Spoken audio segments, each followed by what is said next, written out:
much you wanna bet that I can get you back inside your head before the summer ends and spread a little love. Just for a little fun, I'll make you come back to me before the rise of every sun. Baby, it's meant to be, I know you got a man, but he don't understand. You're gonna be a heartbreaker. You're such a love taker. So just suck me in and you can toss me like a cigarette. 'Cause I just wanna be a bad habit, yeah.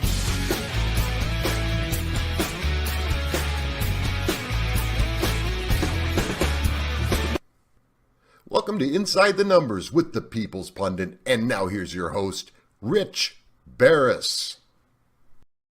All right, thank you, my friend Don, who we will see in a little bit. Welcome to Inside the Numbers with the People's Pundit. I'm your host, Rich Barris, the People's Pundit. Welcome to also Freewheeling Friday. All right, so we're going to get some questions answered today. We had like maybe one or two that were left over. All right, I got a surprise for the locals community. We had a good month, even though there was some pullback, but considering Walker has been surging in the polls in Georgia, I figured we'd dip into Georgia this weekend instead of a national poll for Joe Biden. The public polling project will no doubt be funded for April. It's April 8th. There's already some funding in it, which you can help do, by the way, down below in the video description. But I figured we have a slew of these polls coming out, including very left-leaning polls. They're all very clearly hurting to the picture that we laid out about 2 months ago. So I'm curious to jump in there and see what is our latest result in Georgia. And it's not going to be a big poll. It's just going to be Joe Biden's approval rating, the generic ballot, and Walker with all of our usual detailed demographics. All right. Because I strongly suspect that the truth is it hasn't changed that much. And that these other pollsters now are just starting to catch up a little bit. Maybe Walker has a tinier, bigger lead maybe than what we had last time. In a second, we're going to take a look at Emerson's poll by Spencer Kimball at Emerson College. And we'll see what he had to say about it because their margin was almost identical. Look, the bottom line was, if you remember, and I will pull it up after we look at Spencer's. If you remember what we had shown in Georgia, it was generally that Walker was trouncing Warnock in rural Georgia. The turnout looked like it was going to be, stronger come November 2022 in the areas that abandoned David Perdue and Kelly Loeffler for abandoning Donald Trump. So they weren't going to do that for Herschel Walker. Plus, Walker was leading in the suburbs, and he was even leading in suburbs that have been difficult for Republicans to lead in or to carry in recent years. Donald Trump ended up not doing as badly as somebody like David Perdue in the Atlanta metro area, while Walker does even better, at least the margin. We'll see what the final is, but as far as who was decided and who was absolutely going to vote, one way or the other, Walker had a lead everywhere outside of downtown Atlanta, basically. And look, you even talk about the southeastern part of the state, where we have Savannah, another liberal area, of course, but in surrounding the southern part of Georgia, obviously, are redder areas. So taken together, the performance by Warnock in an area like Savannah was just not going to be enough. So Walker was looking at about a 4-point win. That's what we had. The most recent numbers are starting to show, like they started to creep a little bit. Walker +1, Walker +2, Walker plus this, Walker plus that. Now we're at a Walker +4 with an average being just about under Walker +3. Walker 2.5, because you have some of the more Atlanta Journal-Constitution, for instance. I think that's a 1 or 2. So, the bottom line is we're going to jump back in there. It's a highly contested race. Republicans absolutely need to win it if they want to take back control of the U.S. Senate. It is a must win. There is no other way around it. So I figured we'd interview about 1,000 registered voters. We'll throw a likely voter screen in there. We'll do it over the weekend, and we'll have it by next week. Sounds good? All right, but it's going to be, listen, Locals is going to get this poll first. It always does leak, even though when we do it just for Locals, I guess some of them are generous. So, that's on them. But I figured this would be something just for the locals community, and we can talk about it in the earlier. We don't have what are the odds on Monday, I believe, and Laura can correct me if I'm wrong. I believe we have a gaggle on Monday. We can talk about that a little bit. But locals will have the crosstabs, for at least 3 days until everyone else does.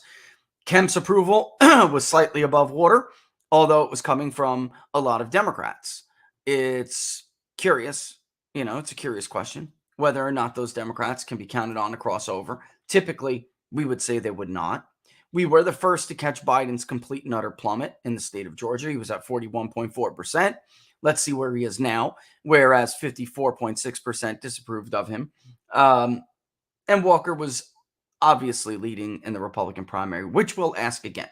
I bet you, actually, it's probably not even worth it. Truth be told, what's the point, right? That's a done deal. What am I thinking?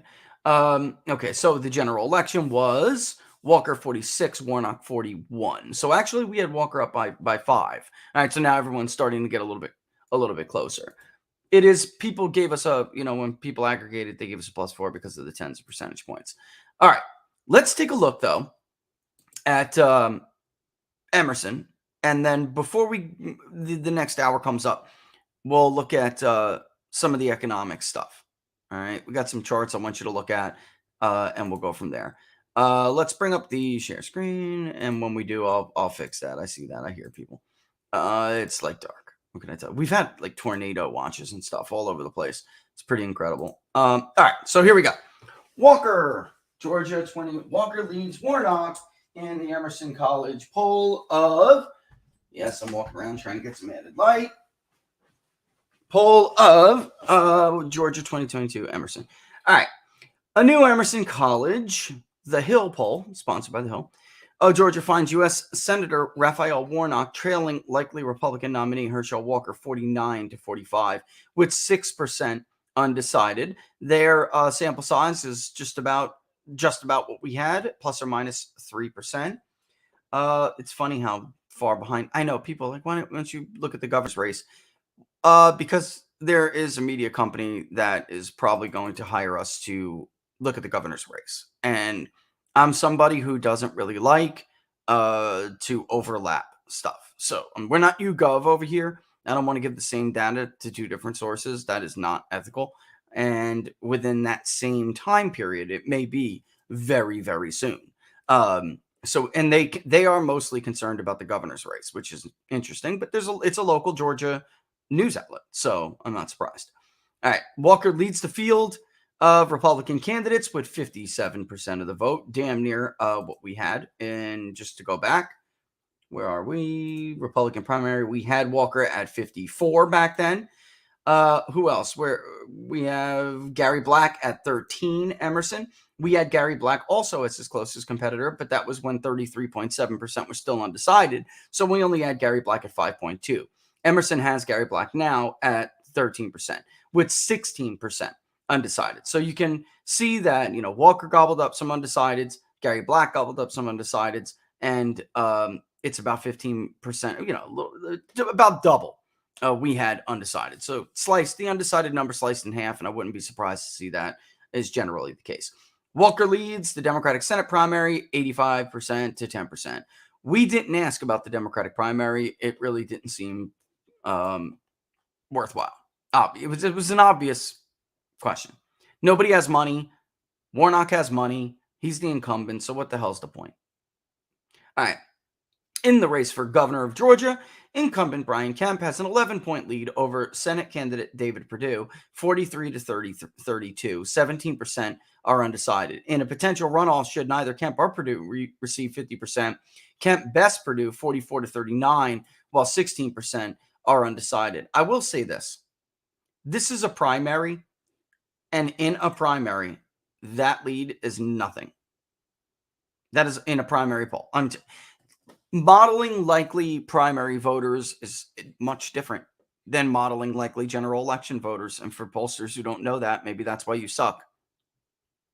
It is not the same thing. And the electorate can change considerably. It really does depend on who comes out and votes. If I was Donald Trump, I would not have put any political capital into David Perdue without serious stipulations. And I think he made an error here, because when we ask people, what about if Trump endorsed this one? What about if Trump endorsed that one? The truth be told, only Vernon Jones was the candidate who got a strong bump from a Trump endorsement. Brian Kemp didn't really raise his vote preference that much at all.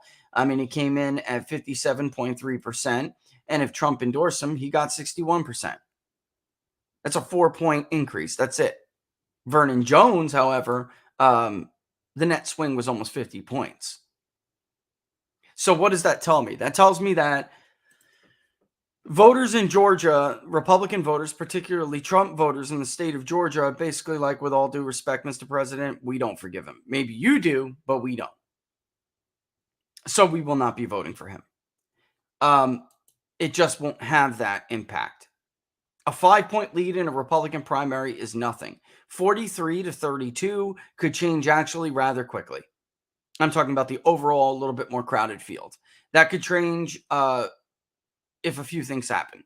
A little bit different of an electorate shows up than the pollster thought. If some of those, maybe some of you support them, so I'm not trying to denigrate them at all, but some of those other candidates that are less viable, people realize, I'm not throwing my vote away. I'm going to vote for Perdue. And what stipulations am I talking about? I would have made Perdue grovel in front of a microphone. If I was Donald Trump, I would have made him go in front of the microphone and talk about everything they have found in the state of Georgia since he said there was no damn problem. I would have made him grovel. Otherwise, just let Kemp win again. Primary state legislators support certain legislators. There's nothing more, maybe the only thing more embarrassing than an incumbent governor losing, which, by the way, 43% is a pathetic showing. In a two-way, he doesn't move at all. He gets 43%. Brian Kemp gets 43% of the vote in the initial primary ballot question. In a two-way, he moves up 1 point. David Perdue moves up 7. That tells me David Perdue absolutely could beat him in a two-way matchup. Absolutely. His position is tenuous at best, because his approval rating comes from Democrats. 33% of Democrats. Well, a quarter of Republicans in our poll could not stand him. And there's maybe nothing more embarrassing for an incumbent governor other than losing to have basically a coup within your own party. Biggest opposition, constantly forcing you to sign things in the coming out of the legislature that you do not want to sign. Donald Trump should have went that route. I don't understand. I got a few phone calls before the Senate runoffs. Do you think the president should go to Georgia to help save Perdue and Loeffler? And I said, let him burn. Let him burn. You already went to the North. Do not waste your political capital on it. Watch them flop around in the hot pan. Eventually, someone's got to be taught a lesson. Mitch McConnell really thought, they all thought, the Perdue's thought, the McConnell's thought, they all thought that Donald Trump was the problem. And the minute he was off that ballot, Perdue was going to just cruise to victory. They believed this. So I don't know. I would have taken a completely different approach if I was Donald Trump. But if he was going to take this approach because he hates Brian Kemp so much, which I completely understand, he's a liar. So is Raffensperger. If he was going to do that, then I'm telling you, Mitt Romney ring a bell, Mr. President? I might have made him crawl on his hands and knees across the stage. I'm not kidding.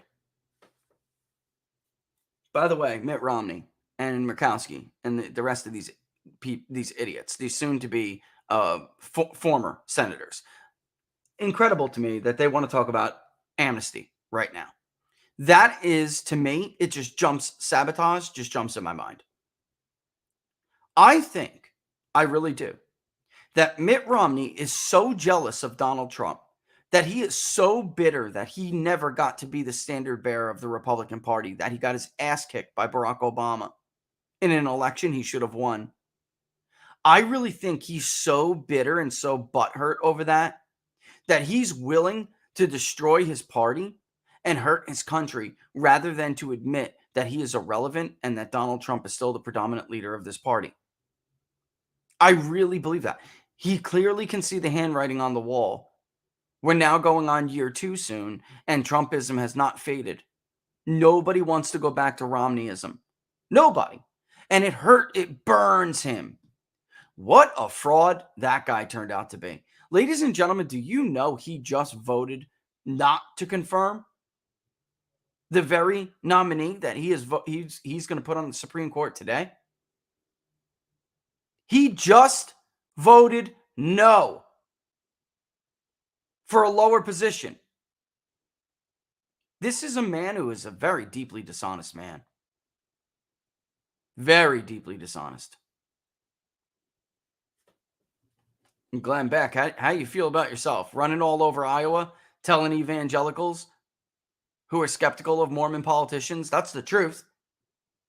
Running all over Iowa, telling evangelicals who liked you that Mitt Romney was the real deal. He's a good man. He's not a liar. You can trust this Mormon. I'm not kidding. He did that. How do you sleep at night? I'm serious. I don't care what party it is. If I think somebody's a piece of crap, I'm going to tell you that. All right. Truth is, the God's honest truth is, we don't know what kind of a president Mitt Romney would have been. How do you know, Republicans? How do you know he would have been a better president than Barack Obama? How do you know that? You have no idea where he stands. At least with Barack Obama, you know when he was full of crap and trying to sell himself as a moderate, and he was not. But at least you knew it. I mean, honestly, and we're going to talk to Don about this at the top of the hour. He always told everybody the same thing, like Joe Biden and his staff. He always, if you listened, he told everybody what he was going to do. He never lied. Not like that, anyway. Not about the fact that he was a freaking rabid ideologue. He was going to fundamentally transform America because his wife is not proud to be an American. I mean, it was pretty obvious. Mitt Romney parades up on the stage at CPAC, chokes on his tongue because it's so unnatural as he's trying to, I'm severely conservative. Such a fake. He basically makes up his own terminology to try to comfort the people in the audience who did not want him.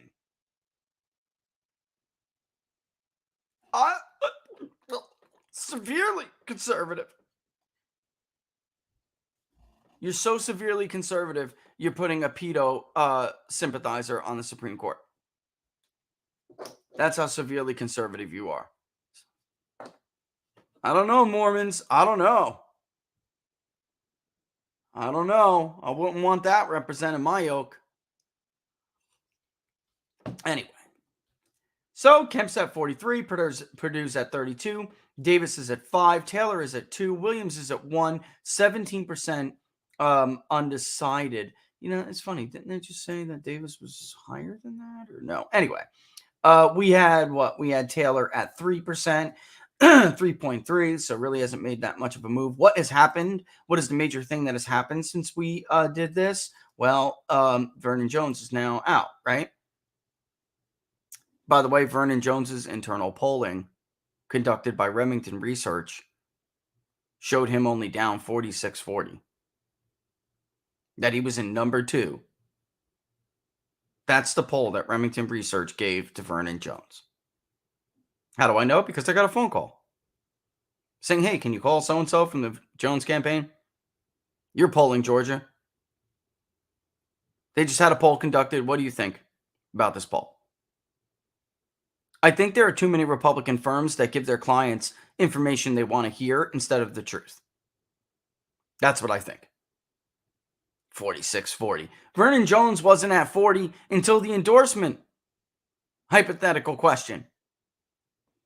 And even then, he only got to like 42.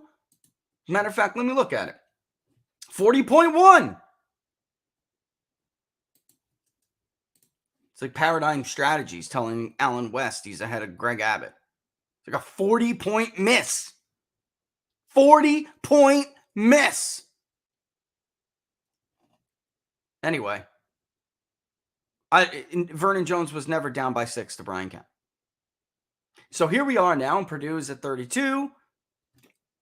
Nobody looks like, doesn't look like anybody's going to hit, this thermometer, there it is. Doesn't look like anybody's going to hit 50%. So I'd say actually that Kemp is, if Emerson is right, if Spencer at Emerson College Polling is correct, I would say that Kemp is probably in more trouble than we think he is. Would you have to say he's a slight favorite? Yeah, you would have to say that. But I don't know. Look at Buck. There's some Trump-endorsed candidates out there that kind of sat on their hands for months and did nothing. By the way, I'd want Trump's endorsement in the last month. That's when I'd want his endorsement. So I didn't pop too soon and run out of steam. What about fundraising, Rich? Go raise some damn money. Go work. Go knock on a door. Get off your butt. Go speak to people. Looks like Purdue is picking up the pace a bit. Somebody like Buck absolutely has been picking up the pace. And it shows. He's now ahead of McCrory by quite a bit. Can he hold on to that lead? I don't know. But, I mean, it just goes to show you, especially in Republican primaries in the South, you have Georgia right around the corner, basically, North Carolina. This is how these states move. South Carolina does too. Early polling is not that predictive in primary races. It's like, where is the trend heading at this point? And it's very clear that Purdue has some steam here. Just like it did appear maybe 2 weeks ago that McCrory was starting to lose his lead. Get out there, you work, and wow. What a shocker. What a novel concept. You speak to voters, you earn votes. Oh my God, it's incredible. You mean everyone can't win on Twitter like Trump did? No, they can't. And so I would say that Kemp is probably in more trouble than we think. If this continues, he has a very clear ceiling in the Republican primary. We add that ceiling higher than Emerson, but a lot has gone on since then. When it comes to nothing really has changed in the Senate race, but in the governor race, a lot has happened. There is now a real viable alternative in David Perdue, a well-known, high-name rec, viable, funded alternative. So, it makes a world of difference. And Kemp was getting some goodwill vote there, some name rec vote, and that was it. Obviously. About 20 points worth. I mean, if you get 43 in a crowded field, then you're pitted one-on-one and you move up 1 point, you're in trouble. You're an incumbent governor in the low 40s? You have a problem. 38% of Republican voters say Trump's endorsement of Purdue makes them more likely to support Purdue. 30% said it made them less likely, and 32% said it made no difference. However, a majority of undecided Republican gubernatorial primary voters say Trump's endorsement of Purdue has no impact on their vote, noted Spencer Kimball, executive director of Emerson College Polling. I think you're probably low on that, Spencer. Not too low, but I think you're low. Why? Because of the primary vote preference. Because Donald Trump would walk away with the state of Georgia. Walk away with it. So, I mean, I guess I can understand how potentially got there, but, the bottom line is, it is a warning to Purdue. It's a warning to everybody. It's not a silver bullet. Get off your butt and go shake hands. Looking ahead to the November general election, ladies and gentlemen, before I even read this paragraph, you cannot win an election, a statewide election, if your president is at 40%. I actually don't know where Biden stands in this latest poll. I'm reading it along with you. I just took a look at the governorship, the gubernatorial election, and the senatorial election. So if it's in here, I'm reading it the first time you are. But even where we had Joe Biden at 40 point whatever, you cannot win an election if your president is in the tank. And there have been many other polls since then, to include the very liberal Atlanta Journal-Constitution, which said that Warnock was down by only 1 or 2, yet Joe Biden was at like 36% approval. If Joe Biden is in the 30s come November, both Warnock and Abrams are going to get their asses handed to them. It will be a pretty easy call as long as the harvesters can get the ballots in quicker. Brian Kemp leads Stacey Abrams 51-44 with 5% undecided in a hypothetical ballot test. Against David Perdue, Abrams trails 44-49, so 5 instead of 7, with 7% undecided. Look, in the end, she's going to lose anyway. If Joe Biden is at the level he's at now, it doesn't matter, Republican voters, you can choose who you want. You can choose who you want. I would be actually a little bit more concerned with Brian Kemp, despite what these polls say, because I don't think he's going to get that Democratic crossover that everyone keeps polling, including us. I don't think that's going to happen. The closer we get to the election, those people will vaporize. They will move over to Stacey Abrams. The only good thing that Kemp has going for him is that Republicans hate Abrams more than they hate him, probably. Or at least many of them do. By the way, you notice Stacey Abrams was broke as a joke before she decided to run for governor and claim that Georgia stole the election for her in 2018. Now she's worth millions of dollars. Everything that is wrong with our system.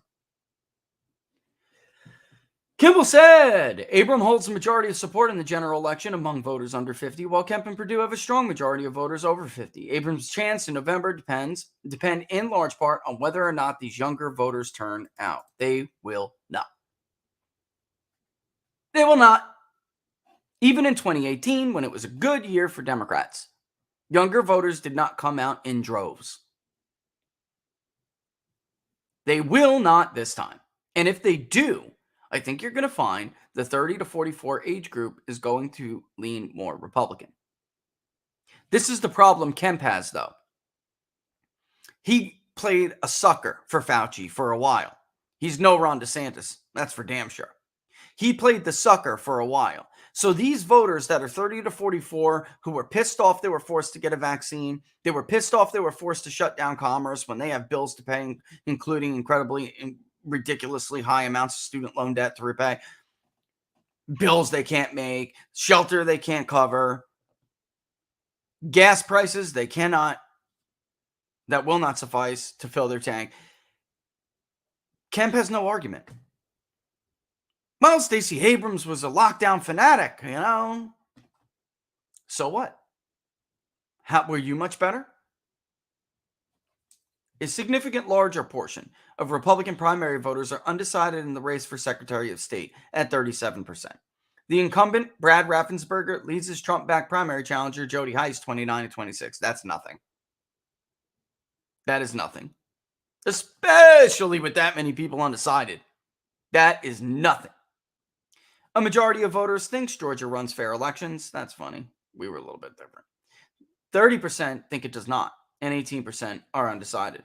A majority of Biden voters thinks the state runs fair elections, while a plurality of Trump voters thinks they did not, Kimball said. President Joe Biden has a 42% approval rating in Georgia, while 49% disapprove of the job he is doing as president. Brian Kemp has a split approval, 42 approve and 42 disapprove of the job he is doing as governor. He will lose. If Spencer is right, he will lose. 49% of Georgia voters think marijuana should be legal for recreational purposes in the state of Georgia, while 38% think it should not be. A majority of Democratic voters support recreational legalization, while a plurality of Republican voters oppose it. Regarding gambling legality in Georgia, 43% of voters think gambling on professional sports should be legal in Georgia, while 38% think it should not be. Regarding gambling on college sports, a plurality, 46%, think it should not be legal, and 36% think it should be. That's pretty interesting.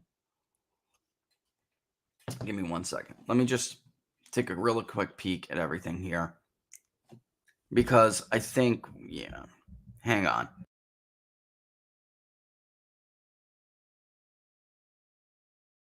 Yeah, I just wanted to read that to myself a little bit. Okay. So these data sets were weighted by gender, age, education, race, and region based on 2020 turnout modeling. It is important to remember subsets are higher margins of error as the sample size is reduced. You know what, Spencer? You may be the only one to repeat stuff like that, as we do. Looks like you're doing peer-to-peer, buddy. SMS to web. Yep, we do that too. I mean, it's about time people can. But again, interactive voice response, landlines. Why, Spencer? Can you answer me that? Why? There is nobody that you can't reach through peer-to-peer to an online panel. There is nobody you can't reach that you have to go to IVR for. I'm just true. And the online panel provided by Amazon MTurk. I'm not a fan of that panel. That's the truth. I have two panels that I do like, and I have no qualms talking about them right now. Dynata and Cint. And Cint, actually, the interesting thing about Dynata, they're all consumer panels, but some you can dedupe against registered voters. Some who are and who are not registered voters. Amazon MTurk is I don't know yet. I mean, I'm not a fan. Not a fan of the Amerispeaks panel either. So I thought he did use Dynata. When did he go to Amazon MTurk? Try Cint, Spencer. Try Cint. All right. Curious to see if you see something different. I just don't know why you would go to IVR. There's just no point. There was nobody who will not respond to peer-to-peer if you do it correctly.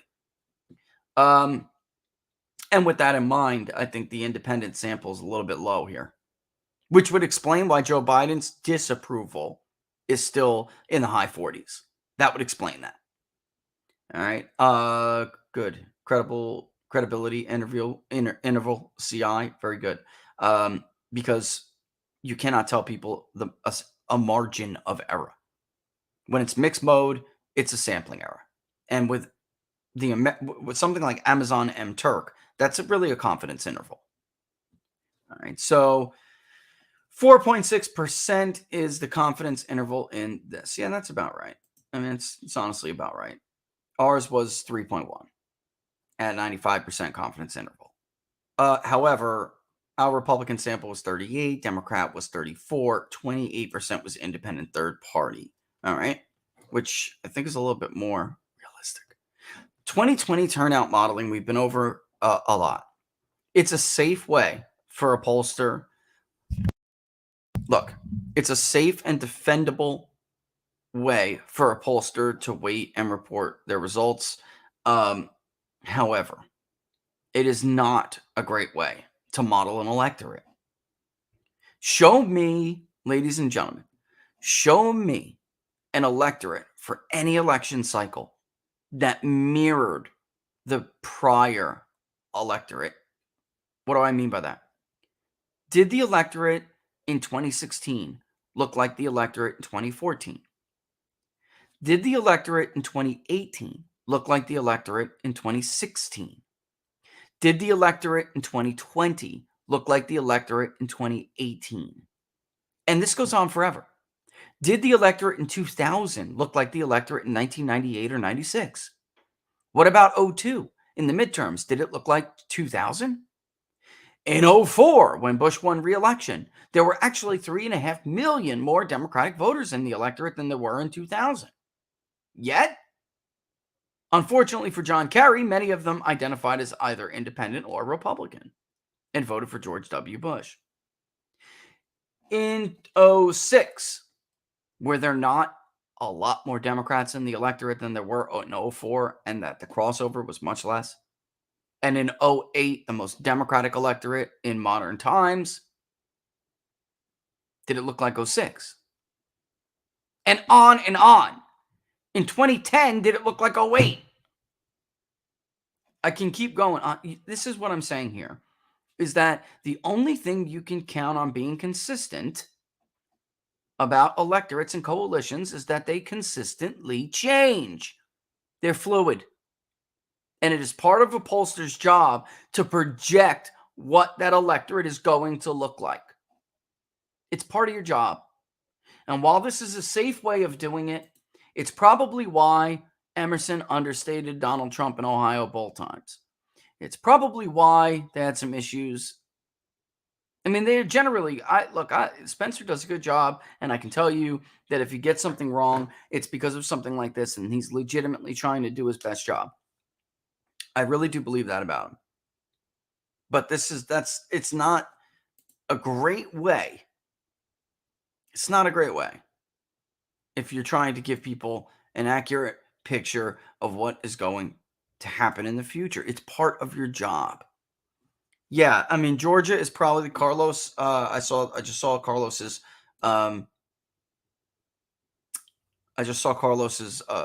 comment in the corner of my eye. I mean, Carlos, 2 months ago, we were at R+4. R+4. And truth be told, almost everywhere, the electorate is getting more Republican. You can see it in the voter files, and you can see it in self-reported responses.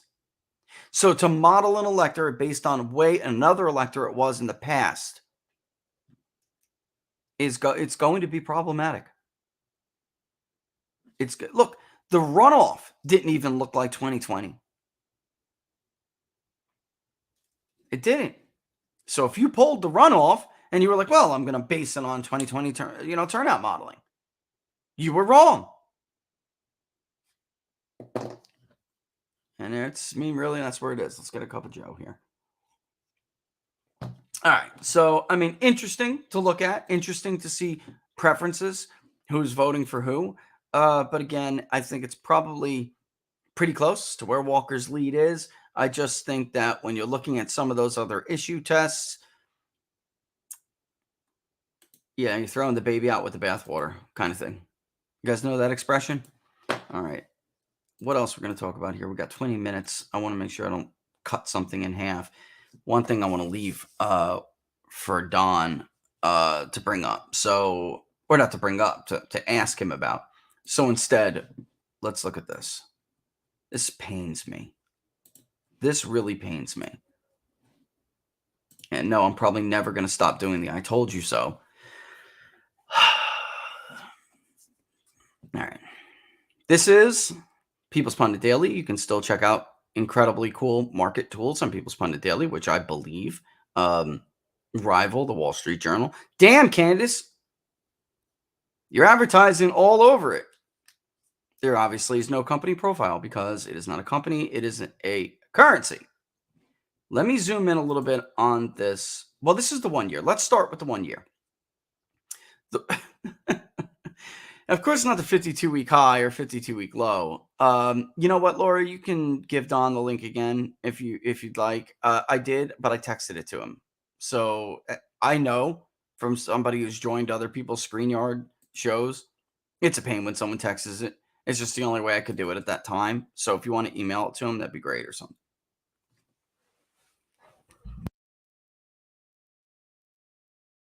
All right. The bottom line is, ladies and gentlemen, here is the 1 year. The US dollar against the Russian ruble. All right. 4/12/2021. It was at 77.3698. It is now today, after rising overnight 2.8%, it is now at 77.864. There was obviously serious disruption over the 2 weeks, really. Not even really, I can't even say it was a total month. There was some temporary disruption over, let's show you. Here's the 1 month coming up. It may make me redo it since it's been on like holds and it's this entire time. Let's refresh it. But the bottom line is that all of these sanctions that Joe Biden said was going to cripple, and okay, we have some retreat. Oh no, I thought it was retreating a little bit. It is not. All right. So these sanctions that supposedly crippled Russia, we're starting to see here. Actually, a little bit of a leveling out, rising a little bit again, 5.28. But generally, the bottom line is it's painful to watch these people make these really incredible mistakes. This was supposed to cripple Russia's economy. Not to get into an economics 101 lesson over here, but why do Americans cry about Chinese devaluing their currency?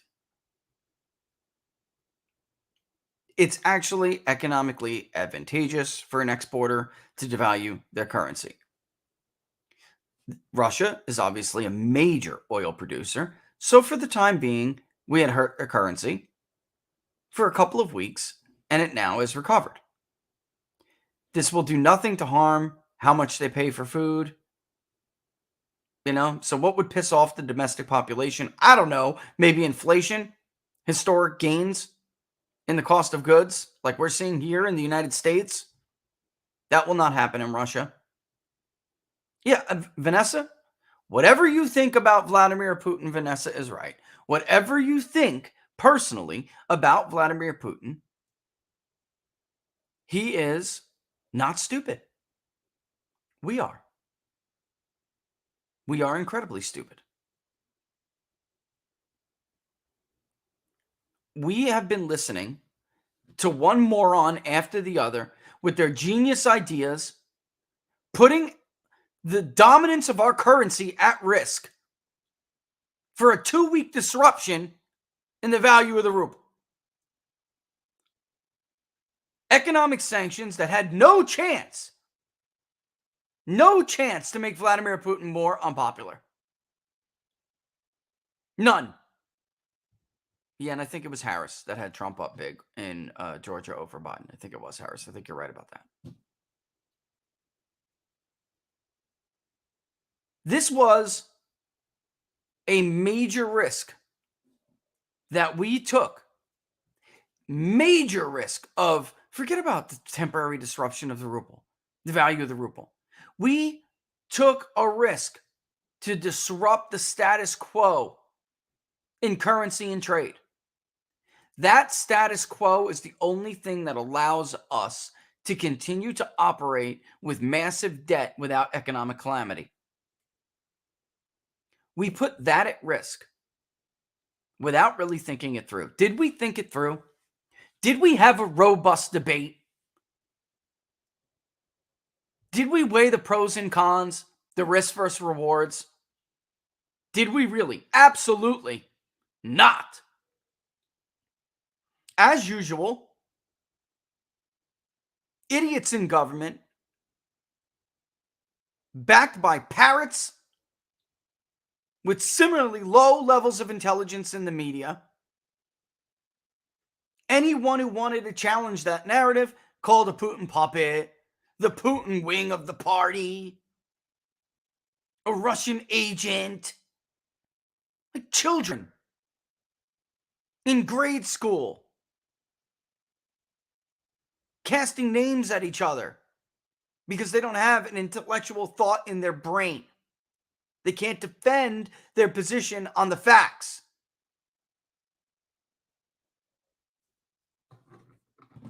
So instead, they called names. We rushed into making rash decisions that were unwise and put it all at risk. Put it all at risk.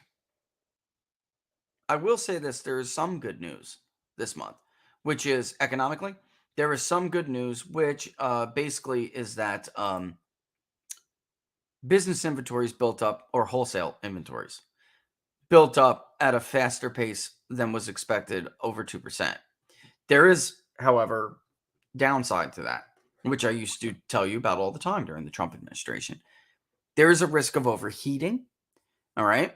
So if there are problems with the supply chains and businesses build up their inventories, it can cause a further bottleneck. All right. You don't want it to overheat, because what happens if there's a bottleneck? Then they have goods they can't get rid of. They will slow production. And instead of it being a smooth, supply chain in John Nash's equilibrium, it's more like a slinky.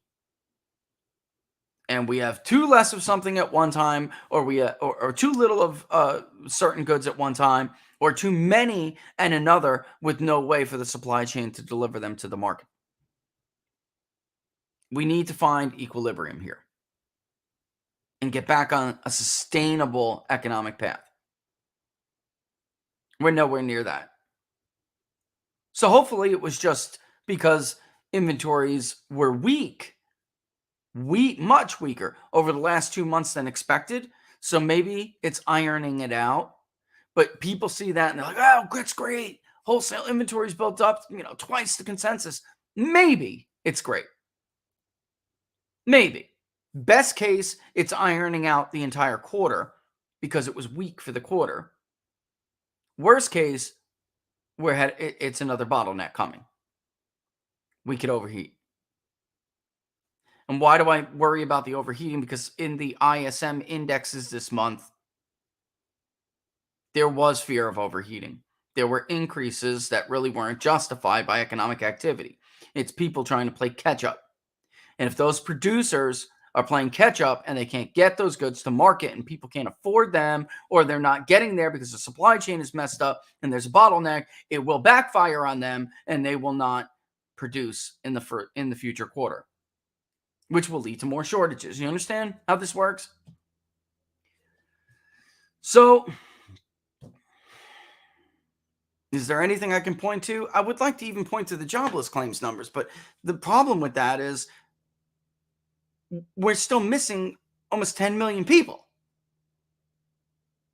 So I don't really care that the normal threshold is below 300,000 when the labor force shrunk as much as it did. I want to see that labor force increase while unemployment continues to fall and weekly jobless claims remain below the critical 300 threshold. That's what you need to see in order for there to be a tight labor market. And forget about the employment to population ratio, which is never cited. The labor force participation rate is, but it's arguably more important, the employment to population ratio. It's arguably more important. It's just not a media buzzword. And currently, right now, they're both pathetic. Labor force participation for the first time since the Great Recession was 63+% under Donald Trump, which was incredibly difficult to reach. It collapsed during the pandemic, and it shows no sign of being able to sustain itself. Right now we could be at 65. We could have been at 65. I believe that. Because I'm an optimist with the American economy. I remember for years where they just said, well, you can't get over 2%, in annual growth. The U.S. economy is projected to grow at 2%. It did not. It grew at 3%. Manufacturing, it's never going to be that big again. Largest number of manufacturing jobs in the United States since 1993. Yeah, well, there's just some people. We have the labor force can't grow to 63% anymore because we just have too many retiring boomers and blah, blah, blah, blah, blah, blah, blah. Labor force participation, 63.2%. Now we're never going to get to 3% wage growth again. It's just, we're a different kind of an economy now. We're a services sector. We're not a goods producing sector. So it's just the way it is. Bullcrap. 3% wage growth for the first time since the third quarter of 2008. Real wage growth, even higher. Wages and salary component of the Personal Income and Outlays Report in the Bureau of Economic Analysis, again becoming the largest factor in that report, not government payments, meaning assistance. See, under Barack Obama and now Joe Biden, the large components are not wages and salaries, the workers themselves. The large components are assistance programs and interest incomes. Other forms of incomes like that. What does that mean? Very poor people receiving benefits and very rich people living off the stock market. Where everybody else in the middle is screwed. Which is why real wage growth is garbage right now.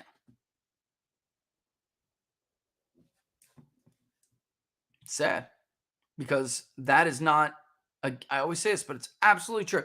That was not inevitable. And in fact, pre-Biden,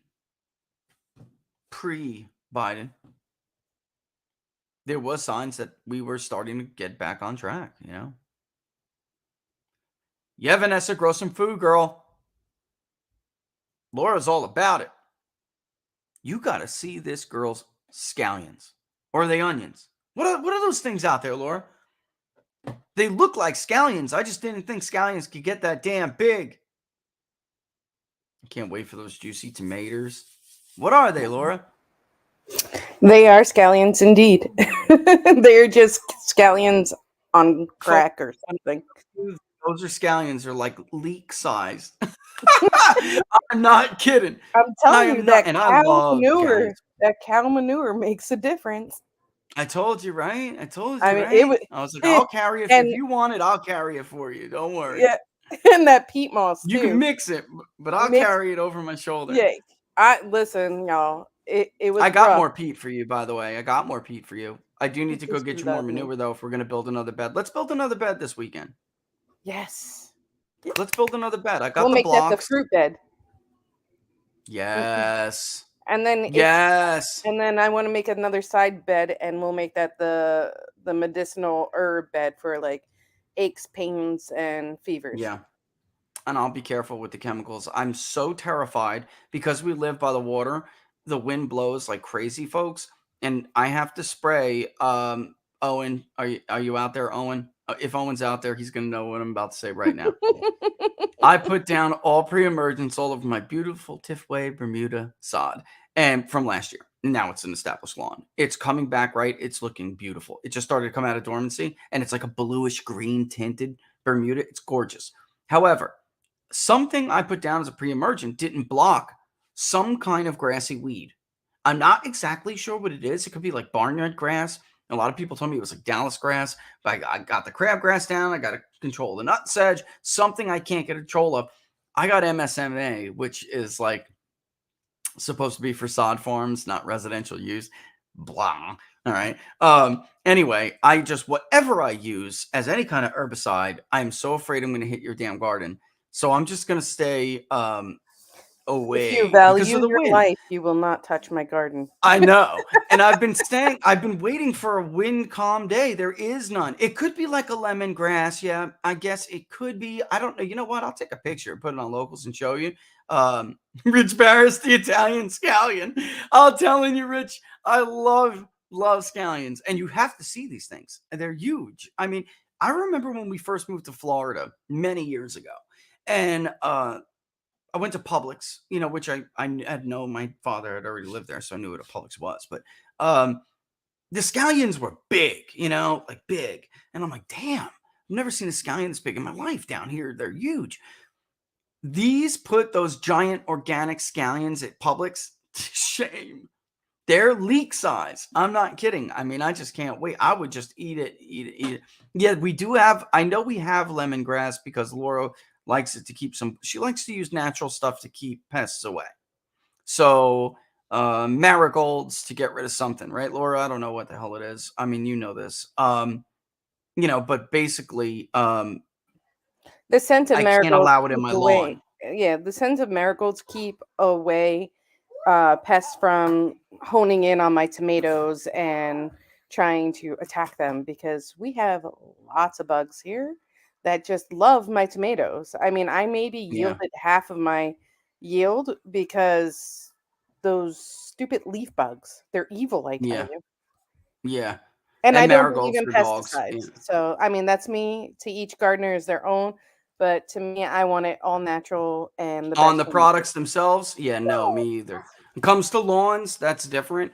But when it comes to something you're gonna eat, never use pesticides. Never. And she had eggplants the size of your leg, zucchini. Guys ever eat a zucchini flower, a fried zucchini flower? I highly recommend it. They are absolutely delicious. Something my godmother used to make me when I was a kid. And they're good for you too. They are so good. I do want to try to grow taters. Absolutely. We did broccoli last and that's year. A whole different box by itself, though. Potatoes can't be grown with other things. It will decay it. Gaylord Fokker says chickens eat the stink bugs. We were going to get guinea hens. You can't do it here. A couple guinea hens run around this place. Forget it. They'll eat all the damn mole crickets I have problems with the Bermuda. They'll rock anything, So I mean, because that's just like they're the best pest control possible. You know? And yes, Neil, I have lavender too to keep the flies away because I don't like flies. I don't like mosquitoes. Yeah. I have citronella, lemongrass. Yeah, we're pest free in that area. Well, it's 12:56. Let's take that break early so we can come back, get to more questions, all right, and talk with Don. Yeah, let's do that. What say you, Laura? Rhubarb. My grandmother's rhubarb was legend in my childhood. That sounds amazing. Oh, sounds good. Guinea hens, they are loud. I mean, and we're just in a neighborhood. We have a homeowners association. I mean, we have the, we have nice space, but it would just be a total pain. They would not be okay with it. They wouldn't. So it is what it is. Maybe in the future, Laura and I plan on getting like a little, I don't know. I love this house, of course, but it would be nice to one day have our own area where we can do what we want to do, perfectly. All right. But with that in mind, let's take an early break. And when we come back, we'll bring on Don. Before we go, I know there's a lot of obvious religious holidays that people will observe coming up. We'll have to skip Passover, or we'll just have to do it a smaller one, maybe without Elon. I don't know what turnout's going to be on the book club. If there are some of these, like this Sunday, we're going to start the book club. All right. Jack Snyder, Miss of Empire. All right. If you haven't gotten it, you don't need it to join us at 3 p.m. Eastern Standard Time on Sunday. I was hoping there would be enough time for, you have some Catholics who go real early. You have obviously evangelicals and other Protestants and Baptists that go early, or they'll go at like a 10 or 10:30 service like we do. I think 3 p.m. is like the best we could have done. I understand we have a lot, especially of Catholic observations coming up, as opposed to and then of course the resurrection itself. So we will not be doing a book club on Easter itself. All right, but it is the first one this Sunday, and we're going to go over the very first chapter. Really, it's his thesis introduction. We're going to go over that. All right. So, and we'll record it for those who missed it. On Locals, they'll be able to go back and get it, or I'll have a cloud version for them or something. All right. But yeah, so check it out. If you haven't gotten the book and you want to go get it, check out a local bookstore. Miss of Empire, Jack Snyder. A little bit late for Amazon to deliver it to you now, but they did get there quicker than some others than they originally told us it was going to. So we got a couple copies for people, and especially the one. It was going to be like April something, but it came already and had been here for 4 days or something, 5 days. So it got there about April 2nd or 3rd or something. But if you want it in hand by the first time, it comes, the first book club meet on Sunday happens, you're going to have to get it from a local bookstore. All right. If you don't have it already, or order it already. All right. So we're going to take that real quick break. We'll be back in 2 minutes, and it says 2:46, but I'm going to end it a little bit soon so we can get right back to it. You're watching Inside the Numbers with the People's Pundit. Stay tuned. We'll be right back.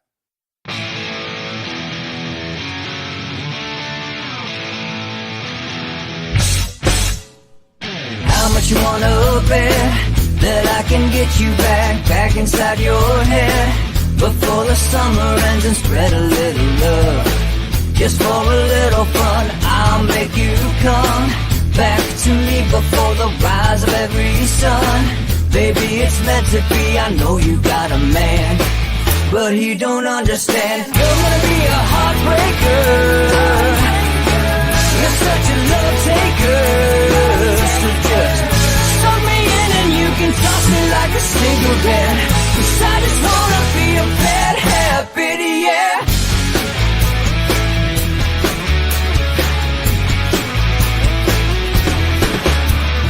Rhythm in our love, it's impressive, excessive. You can't make this stuff up. My chest beats its restless, wakes the neighbors up above. Yeah, baby, come and show me love. Baby, come and show me love. Because you're gonna be a heartbreaker. You're such a love taker. So just suck me in and you can toss me like a cigarette. 'Cause I just wanna be a bad habit, yeah.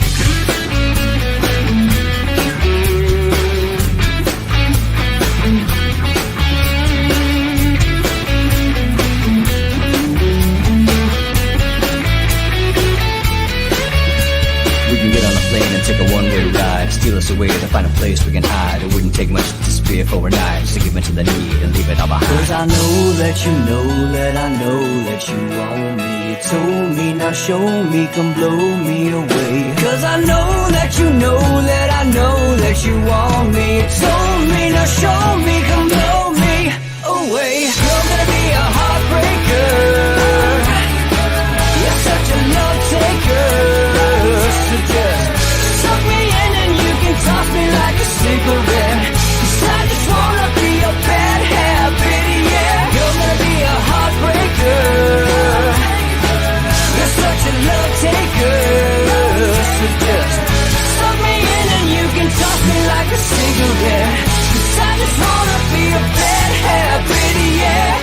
Suck me in and you can toss me like a cigarette. 'Cause I just wanna be a bad habit, yeah.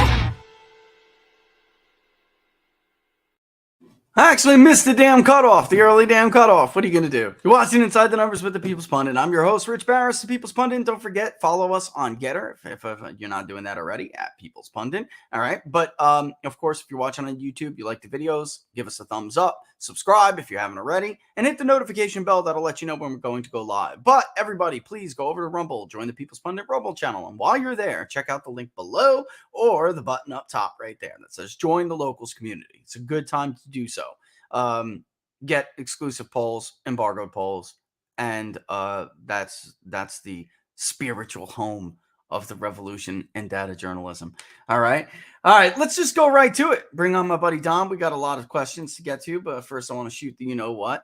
All right, so without further ado, ladies and gentlemen, Don Smith from the Don Smith Show. Thank you for joining us as always, my friend. How you doing? I'm doing great. How are you? Living the dream. Living Nice. the dream, my friend. Living the dream. Gonna get back into Georgia with everybody. I wanted to do that as like a little gift here to locals, but with everybody coming around now to where we were, even rather left-leaning polls. I'm curious to see what may have changed in the Senate race. I got to tell you, Don, looking at the results last time, I think it was just kind of baked in the cake, and it was like Walker was just going to beat him. And you can't win if your president is at 40%, or, you can't win if your president's at 45 or below, usually. I mean, that's typically the danger zone. So the fact that, Emerson had him at what, 41, 42, we had him at 40 first. Others, the Atlanta Journal-Constitution had him at like 36, 38, even though they only had Walker ahead by a little. That's bull. I mean, if Biden's at 36, 38%, Warnock's going to get crushed. But what do you make of Purdue starting now to come up on the rear of Kemp? If Kemp gets 43% in the crowded field in the initial without the runoff, and then after, when they ask about the follow-up, the head-to-head, he only inches up a point, then you're in trouble. I mean, you got Purdue coming up on your tail. Yep. What do you make of that? Yeah, that's going to be an interesting one to watch. I'm surprised that right out of the get-go that Kemp has hung up there like he has. I'm really surprised at that, because it seemed like they were going to, both sides would want him thrown out kind of after everything over the last couple of years. So, but anyway, I think Purdue's certainly got a chance. It helps to have President Trump's support, and President Trump's doing everything he can to try to help him. But that is definitely an interesting one to watch. And there's a dynamic going on in there that I guess I just don't understand. Like I said, I thought Kemp would really, fall away, and everybody would be fighting for that seat, and he wouldn't be one of them. But here we are. So what happens between now and election time? We do have time. Yeah. So that's an interesting one to watch, though, for sure. Yeah, and I gotta say, I mean, it's not a Paxton runoff. Paxton looks like, he's pretty much way ahead. For those who didn't see it, let me see if I can actually find it briefly. I wonder if I can. I just went to Twitter and realized I never put the damn Rumble link up. I'm surprised that so many people were watching since I didn't even put it up. But yeah, look, there was one that was not too long ago. So, I mean, it was this week. There we go. All right. It was conducted by Texas Hispanic Policy Foundation, which is a nonpartisan so they said 501c3 org dedicated to studying and analyzing the political, economic, and social behaviors of the Texas Hispanic community.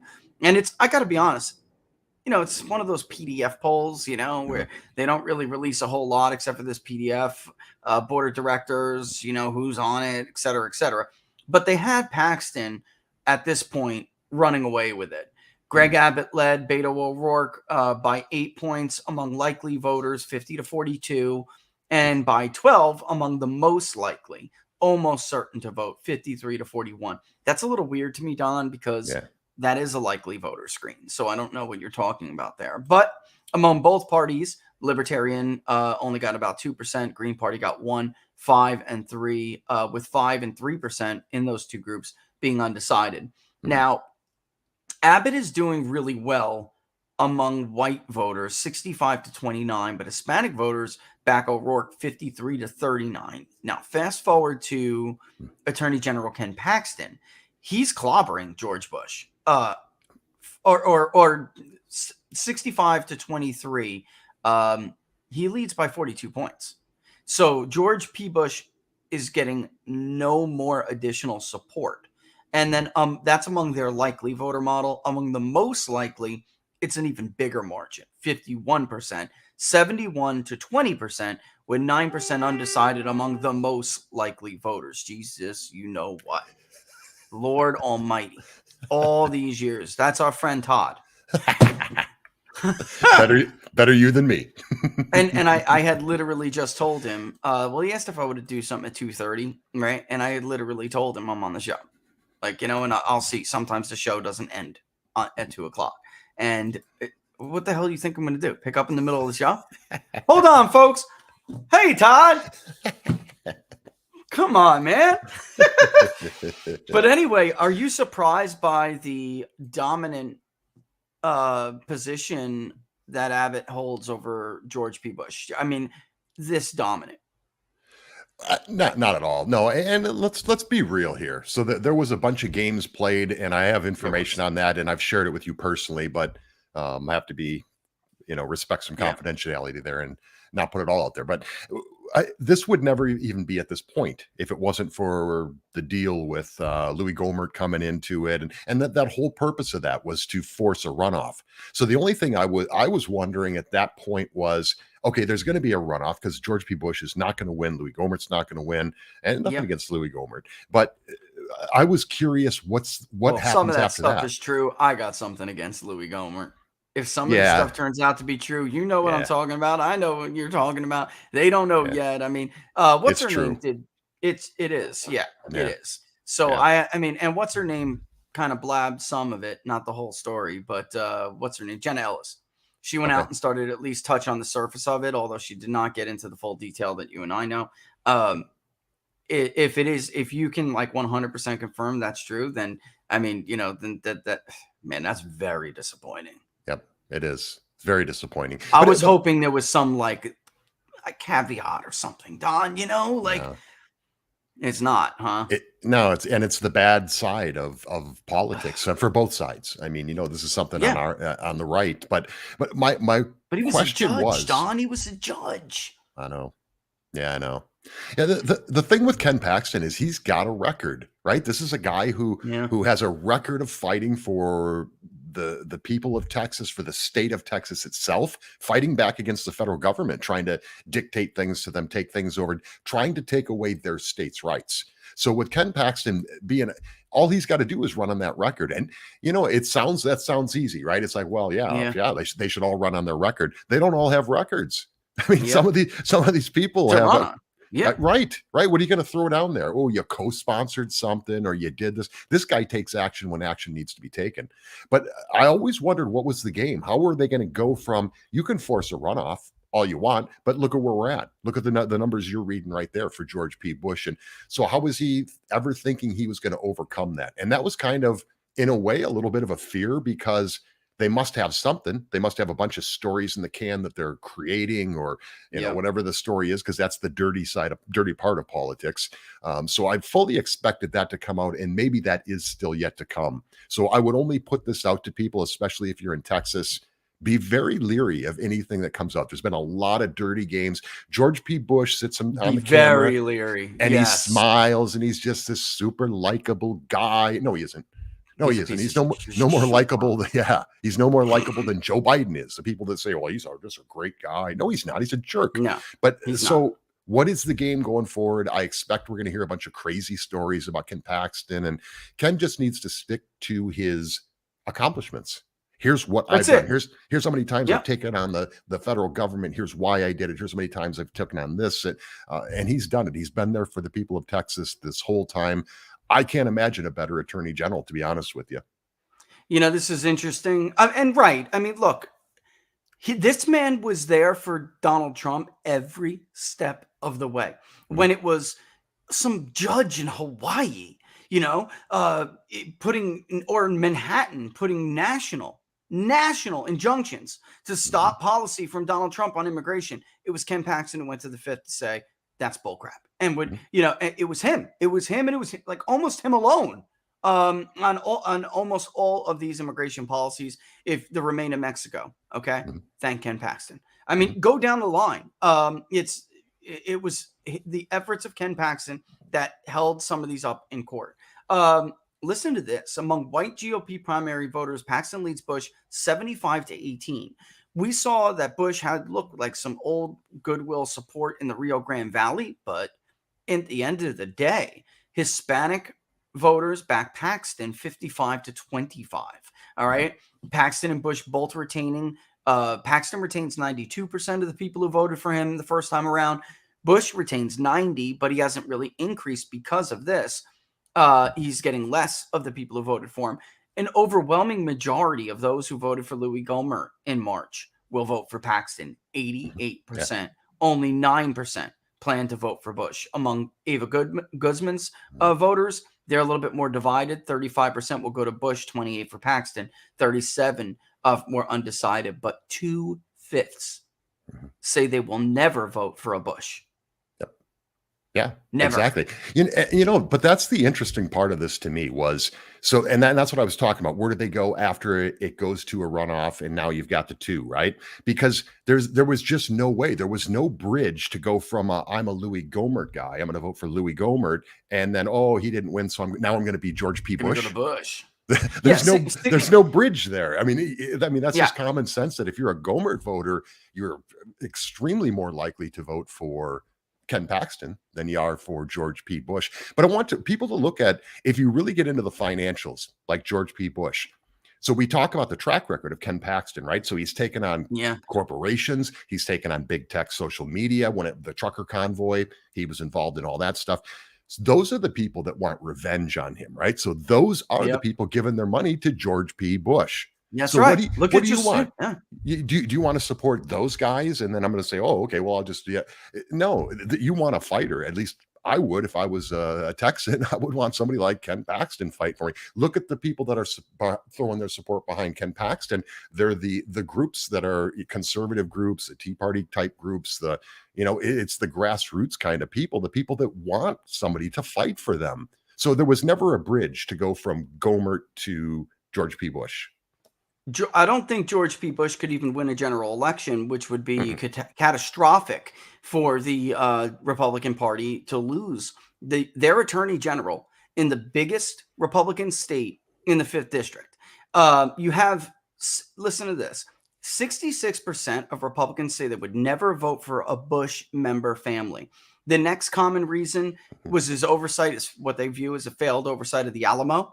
And then that's 42%. 41% say he's simply not conservative enough. All right. If you look at vote intention against Garza and Jaworski, if it's Paxton, then he's holding more than 90% of the Republican base. If it's Bush, only 68%. He'd lose. Don, he would lose. End of story. You can't really trust independents if you're a Republican in Texas. They do swing. All right. So you have to get a nice turnout advantage and then hopefully not get crushed among independents. That's how Cruz almost lost. He held his Republican base, but he lost independents, whereas Greg Abbott did not. This is not the case with Bush. He would lose that office for the Republican Party, which, by the way, may be the damn plan. May have been the damn plan all along. I mean, at this point, who knows? The generic ballot is Republican plus 7. I find that a little bit difficult to swallow. Among the most likely voters, it's Republican plus 12. I find that difficult to swallow. I think it's more than Republican plus 7 in the state of Texas, Don. I mean, nationally, it could be Republican plus 7, which means Texas voted, what, 16 points more Republican or 12 points more Republican, right? Something like that, than the nation overall. That's the net difference. So I just don't see. I could see a 12, man. I could see a 12, like, realistically, but I cannot see a 7% advantage. At this point, I think all 3 of those districts in the Rio Grande Valley are probably gone from Democrats. I think they're going to lose 15. There's good candidate. Dela Cruz, good candidate, great candidate. I mean, so and people are also asking about the Monmouth poll. They have Biden at 45 in New Jersey, but they still have Democrats plus 11.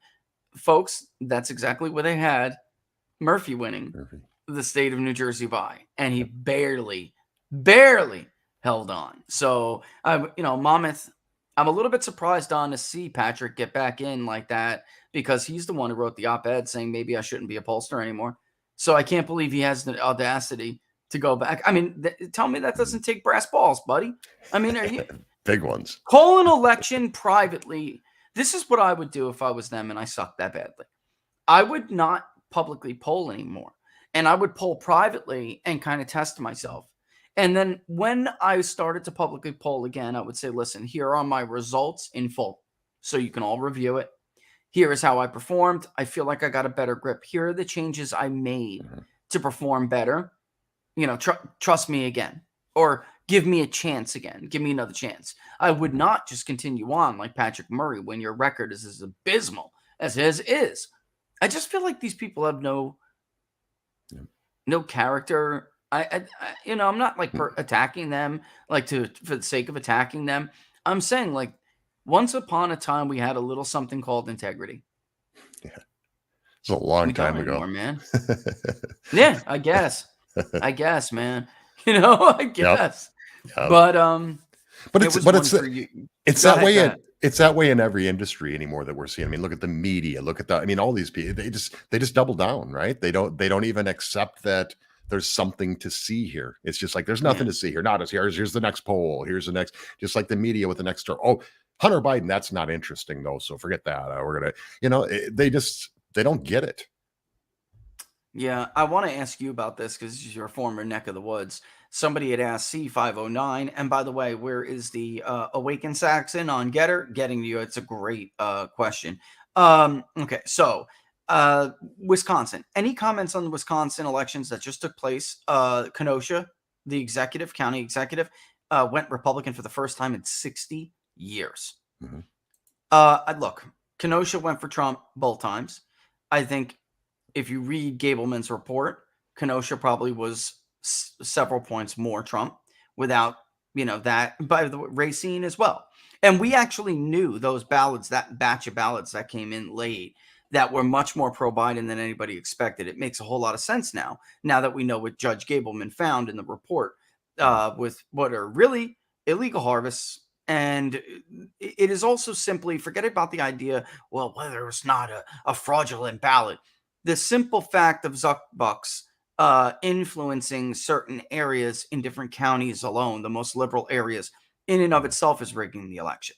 It is, because you're giving an unfair advantage to one geographic location over another, which obviously was intended to give Democrats an advantage. So even with that, Donald Trump still took the county of Kenosha. He still took it. What do you think about this, though?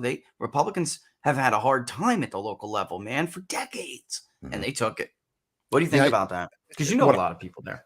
I think this is a turning point, and I think this is a great example of what this means. So if you hear the national media, so the BLM stuff and all the stuff that was going on, and it was all mostly peaceful protests, and those were the narratives we heard. Yeah.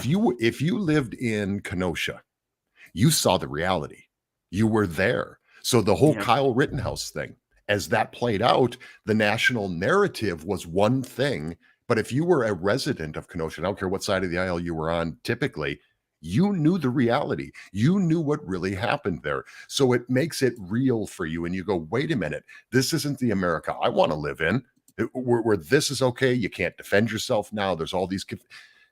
Take this to Virginia. Same thing happened there because it was local. And we always say politics is local, but the media can be powerful and they can kind of tamp that down and make it a national thing to where it fits the national narrative. But again, Virginia, it was very local there. The school stuff, the CRT stuff, what happened in the classroom with the teacher, we all know about that. That was real stuff for them. So they ignored the national narrative and they said, no, this is our reality and we don't want this. Same thing I could say with Kenosha. But Wisconsin, a lot of problems with Wisconsin, with what happened. Big time. Just no doubt about that. You and I've talked about that several times. You've detailed it. So, and I know people there, and I still haven't found a person that voted for Biden yet. But anyway, I guess there's one somewhere. But it's the whole thing of overcoming the narrative, and reality is doing that. Texas, wait until they rescind Title 42, or now done. Wait till the result. Wait till the end game happens there, and people see. They're going to watch this with their own eyes. So Texas, they're going to turn Texas blue. If that was really their goal, they're really getting screwed by this administration because it ain't going to happen. It's reality for these people. So people are tuning out the narrative and tuning into their own reality. So I think this election cycle, politics will be even more local than they've ever been before. Yeah, that's a really great observation. And it made me think, I know I can share this now, the court case is over. But we had actually asked people oversampling Kenosha. Please tell us which statement comes closer to your view, that the riots for Jacob Blake were harmful or they were peaceful, right? The protests last summer turned into riots and harmed the community. 8 in 10 said that. Only 19% said the protests last summer were mostly peaceful. So about, 1 in 5. So 18.7 said that they were mostly peaceful. 81.3% in Kenosha said they were harmful. Do you need fewer or more protests? 82.1% said we need fewer protests than those that transpired last summer. 17.9 said we needed more. How many people actually participated in the Jacob Blake? 6% said they did participate. 94.1 said they did not. Do you know anybody personally was injured or suffered property damage as a result of the civil unrest?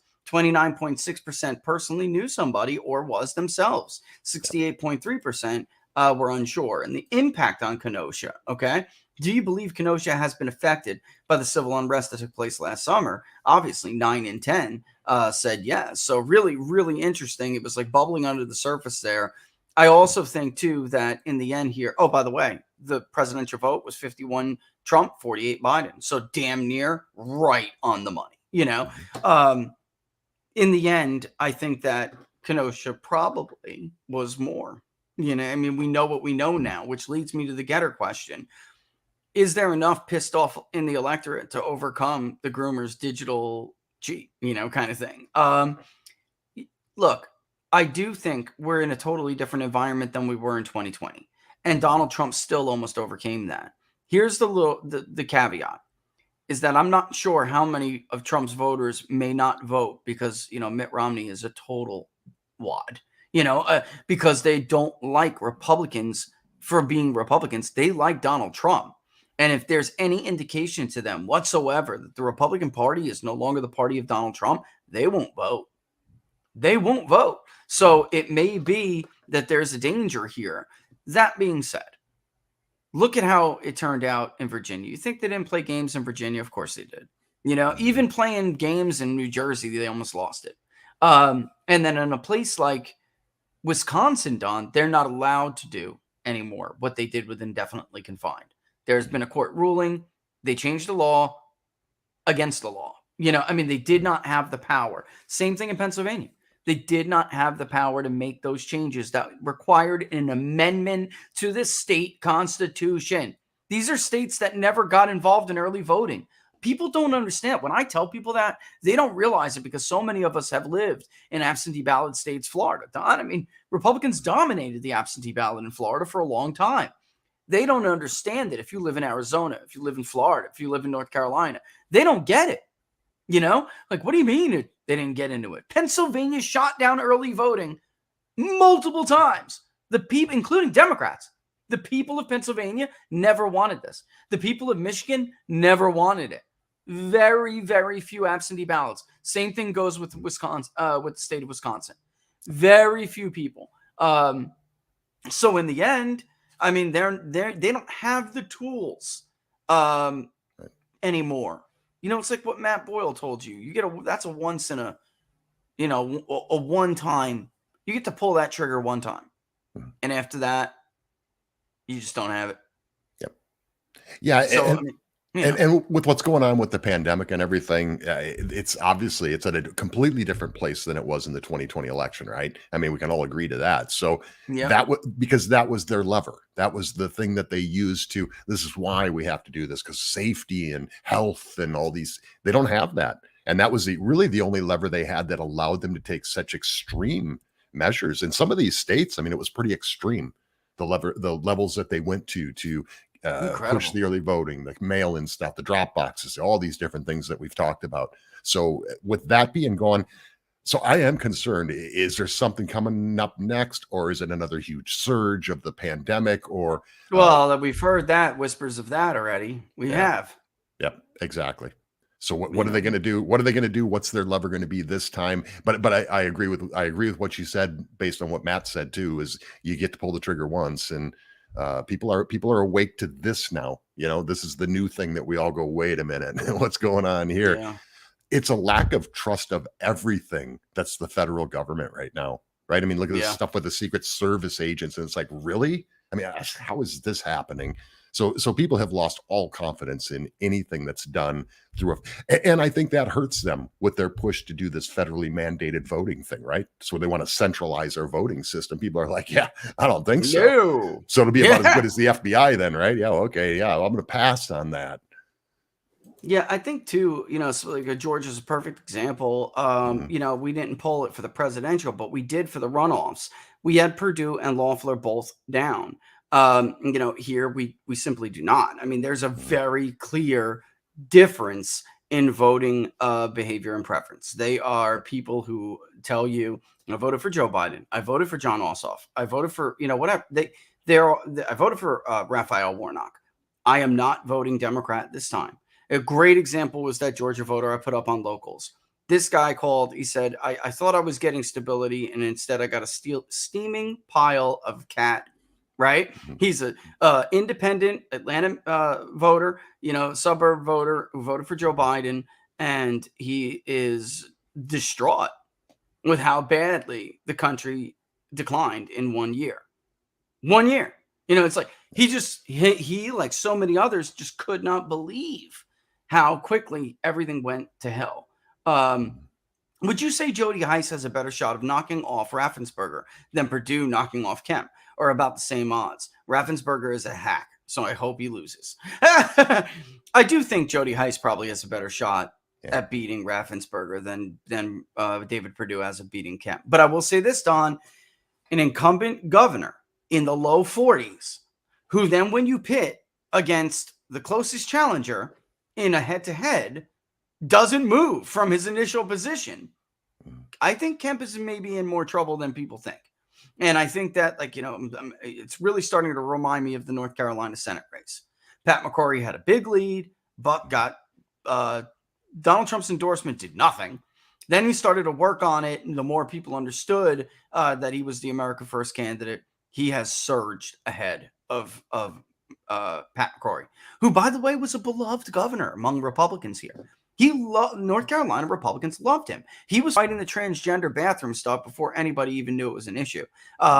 He lost in an election that many Republicans think was stolen from him, even though I think he personally mismanaged some issues. He did. Not that he mismanaged it. He mismanaged how he handled them politically, and it opened the door for Democrats.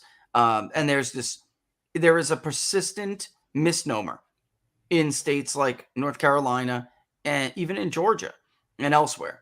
There are these Republican presidential level voters, federal level voters who continuously just can't get rid of this delusion that some of these Democratic nominees for governor and other, like that are like Cooper, who won, that they're conservative Democrats, Don.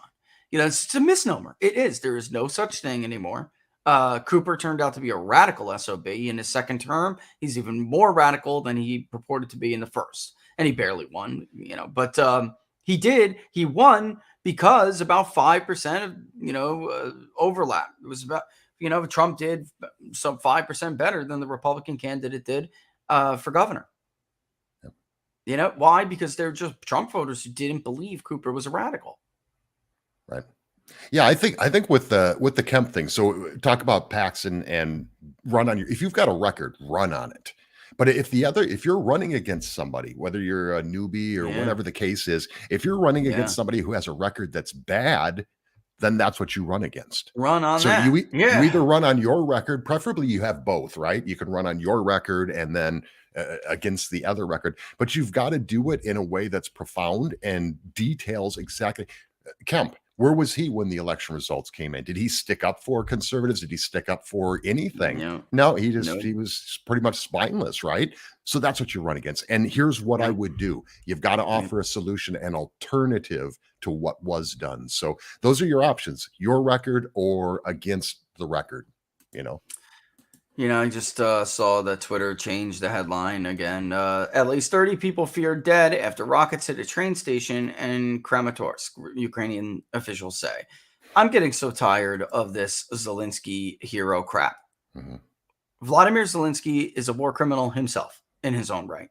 In case you didn't see the execution of Russian soldiers, I'm still not buying Buka. I'm not. Why? Because the New York Times says they analyzed some satellite images? Kiss my butt. Do you know what a white armband means? It has nothing to do. I can't even believe it said that. That is white is surrender or neutral. It has nothing to do with the narrative they were trying to push in that story. And by the way, you ever see bodies rotting for 2 weeks, New York Times? I have. Have you ever seen what a body looks like after it's been left on the street to rot for 2 weeks? Doesn't look like that, Don. That looked fresh.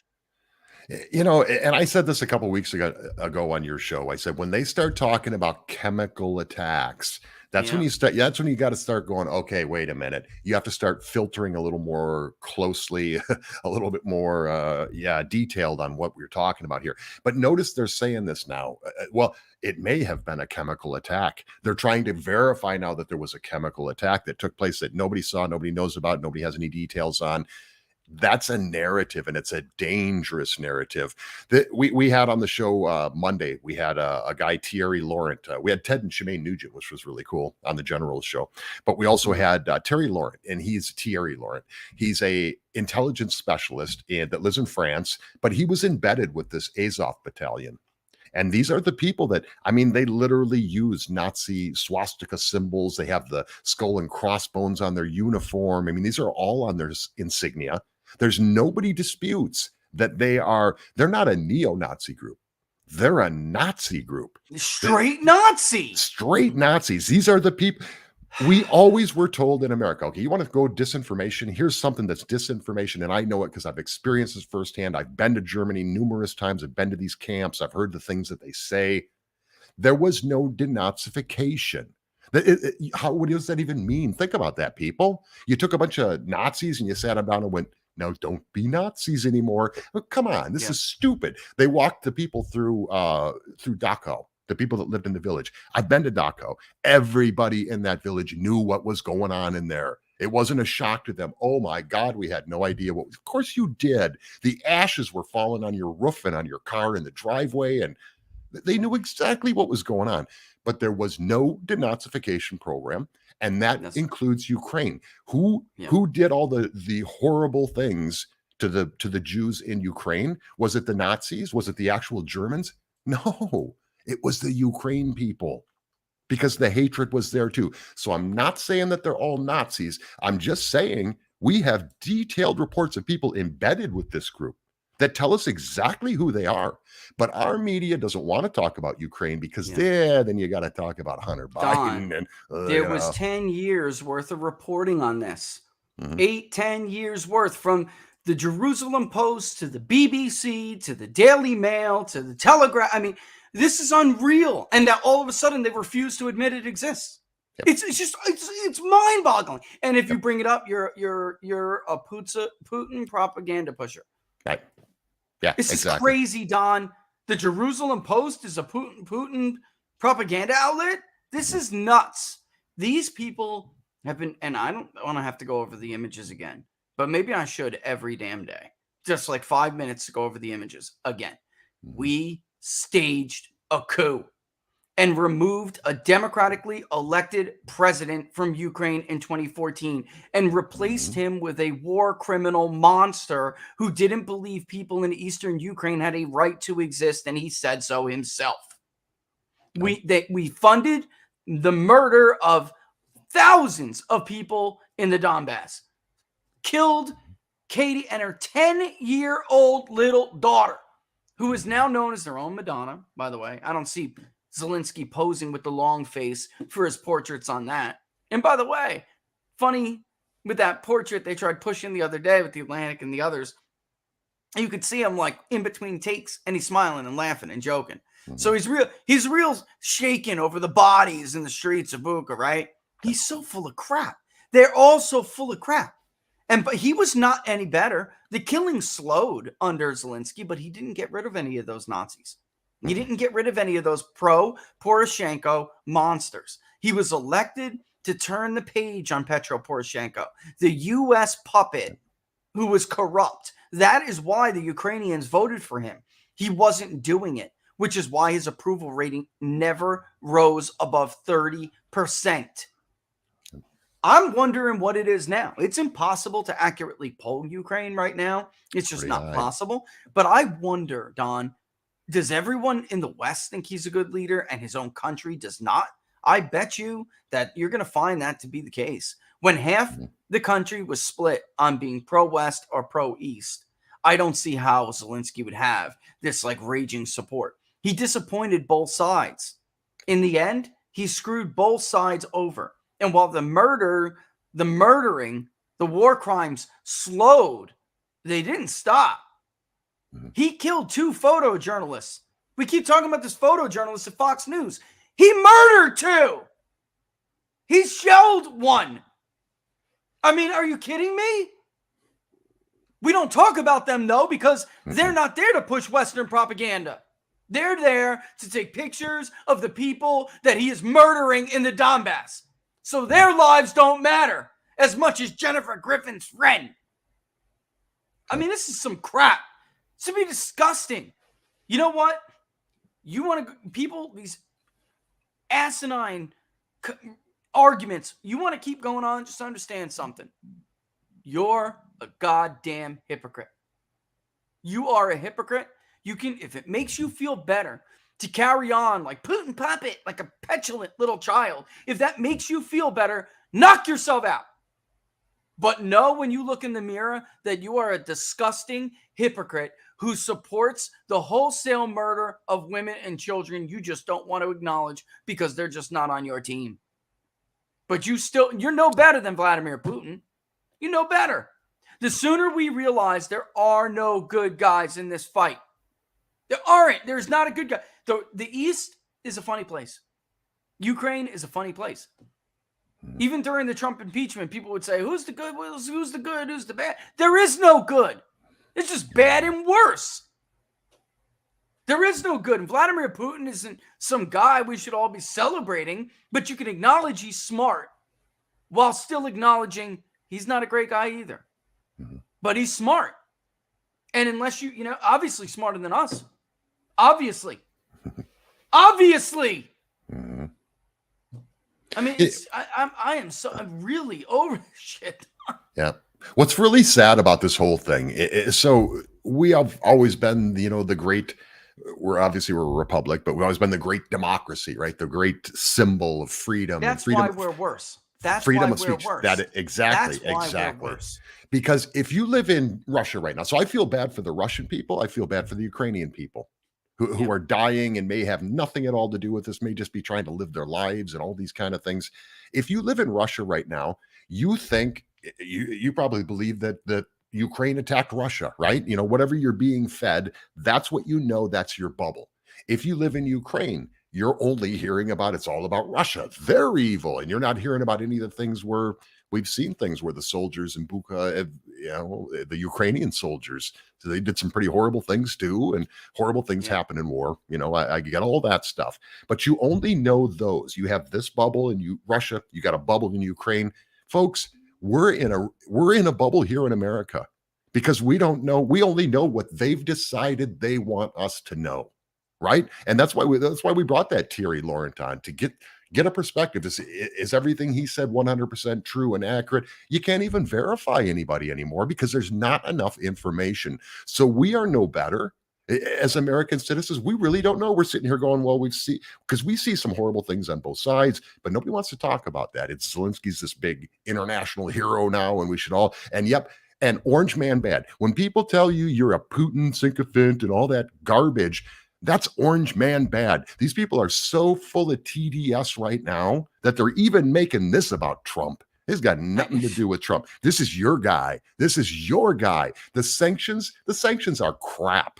They told they don't give a crap. You don't think Putin knew that what Biden was going to do? Biden probably told him exactly what he was going to do, but we don't get transcripts on any of his calls, right? He just tells us he had a 2-hour call with Xi, and where's the transcripts then? You guys wanted every single freaking transcript from Donald Trump. I want your transcripts. Let's see them.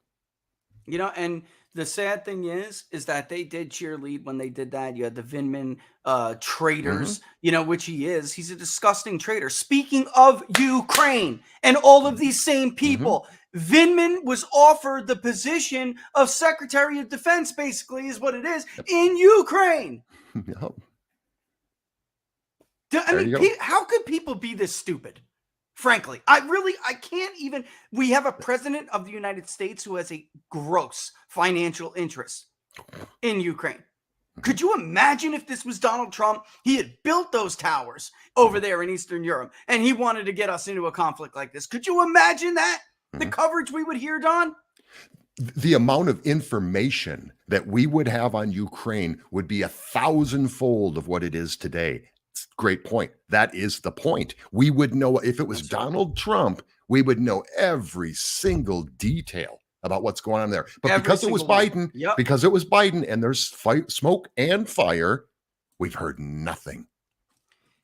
I will say, just to come back so we don't miss a couple of people here, but I don't want to get off topic, but let me go and find that for somebody. So in the end, I don't want to go to Real Clear Politics because they're the bottom line is their website is just brutal on any browser, just brutal. The Texas Lyceum poll is among the worst polls in Texas. I mean, it's just the truth. They have never really been particularly accurate. They had Trump and Biden relatively close. So I'm trying to find I know they gave up after a couple of weeks, but that's what they do, right? Them and others, they'll show a close race like in mid-September or something. And then then they quit. So when Biden's out, they can pretend like they weren't that bad, right? But they're not great. So this Beto by 2 thing, I can't believe anybody has any. I mean, after what we saw with the primary vote, Don, you have got to be kidding me. Texas is going Republican, and it's going Republican hard this year. This is all there is to it. This is, I mean, I just, somebody's Tony. He said, can you ask Rich and Don if they could just take a couple of minutes to mock the Texas Lyceum poll? It has Beto down by only 2 to Abbott. Laugh out loud. I mean, it's a joke, Tony. It's a freaking joke. I told you guys, because last year the polls looked like they were starting to be a little bit fair. I told you they were going to do this. Wait until the turn of the new year, and especially as we enter into the heart of the silly season, that they were going to reverse themselves because that's how they're trying to give themselves credibility. All right. And then the other question is why people don't lean on the generic ballot like we do and did in 2020. That's a great question. I don't know why pollsters don't try to lean people and they come out with some of these questions. I don't know. There are some times when it's early, Don, where we won't lean. right away. But at this point now, we are leaning everyone. So we want to know. I don't give me this 20% undecided crap. Nobody is that undecided. The truth is, most people kind of already know whether they admitted it to themselves or not. They already kind of know and have an idea which way they're going to go. You just got to get it out of them. You just got to get it out. It's part of your job. What do you think about Elon Musk becoming the largest shareholder of Twitter, buddy? God bless him. I don't know. I've never been a super huge Elon Musk fan, but if he's sincere in his desire to make this about the First Amendment, look how many people are waking up. I mean, every week there's another clip of Bill Maher on his show talking about, I think the media did a disservice for hiding the Hunter Biden laptops. You think? Ooh, welcome aboard. Yeah, no kidding. Yeah. I mean, all of these people Welcome from the to left reality. now are actually becoming woke, like really waking up, going, oh, holy cow, this is bad. So yeah, it's just ridiculous. All of it is a lot of people waking up. But let me go make one comment on this license poll. There's a lot of people that have been investing a lot of money into Trump Texas plus politics. 3. That's it. I'm not kidding. Trump plus 3. I kid you not. A lot of people from Hollywood, the Bette Midlers, all these people that are putting this money into Texas elections, right? Because they want to turn it, they're going to turn it blue and all this stuff. Yeah. Well, they need somebody to give them something because they've spent a lot of money. So that's got a lot to do with that poll, and that's they probably paid for it. That's probably the Bette Midler poll. I don't know, who knows? But the Elon Musk thing. Let's see what he does. Let's see what he does. I love the whole reaction from the CEO there, who is like, well, it doesn't mean we're going to put him on the board. And our board is, yes, it does. Yes, it does. He's the major stockholder now. What did it take? 3, 4, 5 hours? And they come out, we're pleased to announce that Elon Musk has joined the board. Of course he did. And he can call a meeting anytime he wants of shareholders, and he can get this guy out of here.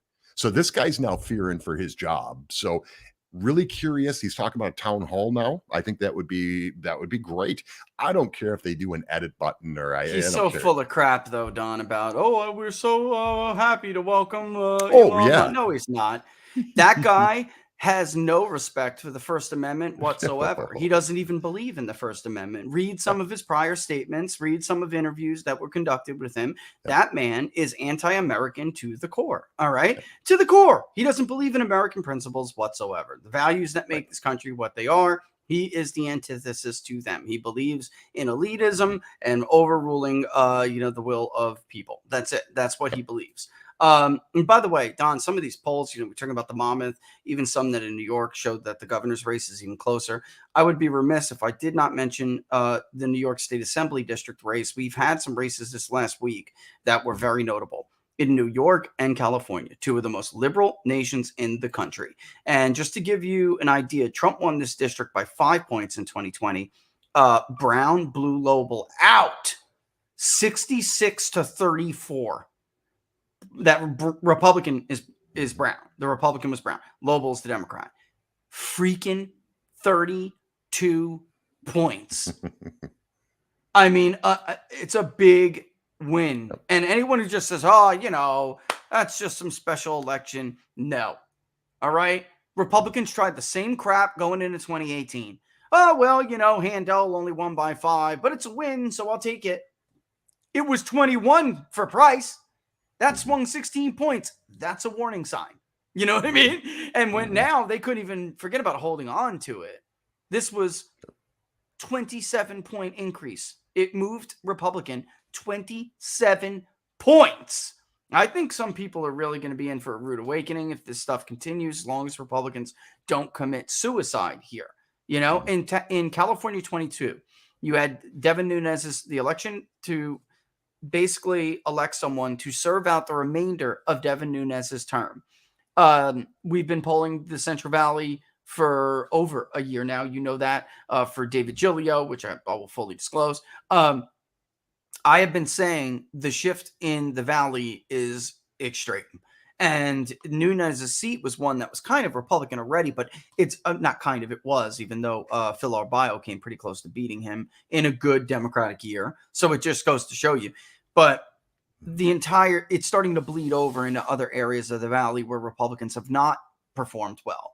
And I think that people really need to understand. You had somebody like Kellyanne Conway, who was known from a while ago, very likable, very well known. She won. She will obviously fill just Nunes's term. His district was written out. All the iterations, the final one for the new maps, had nothing in common with the prior iterations that were picked by special interests. You know, they had an LGBTQ, RSTUV, WX, Y, and Z group come in and at the last minute and completely changed the map, but it still kept one thing that all the other iterations kept, which was removing Devin Nunes, right?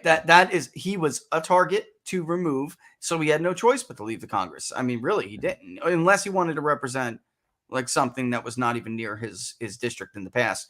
But he didn't. So Kellyanne Conway will serve out the remainder because she's going to win. She's going to serve out the remainder of that.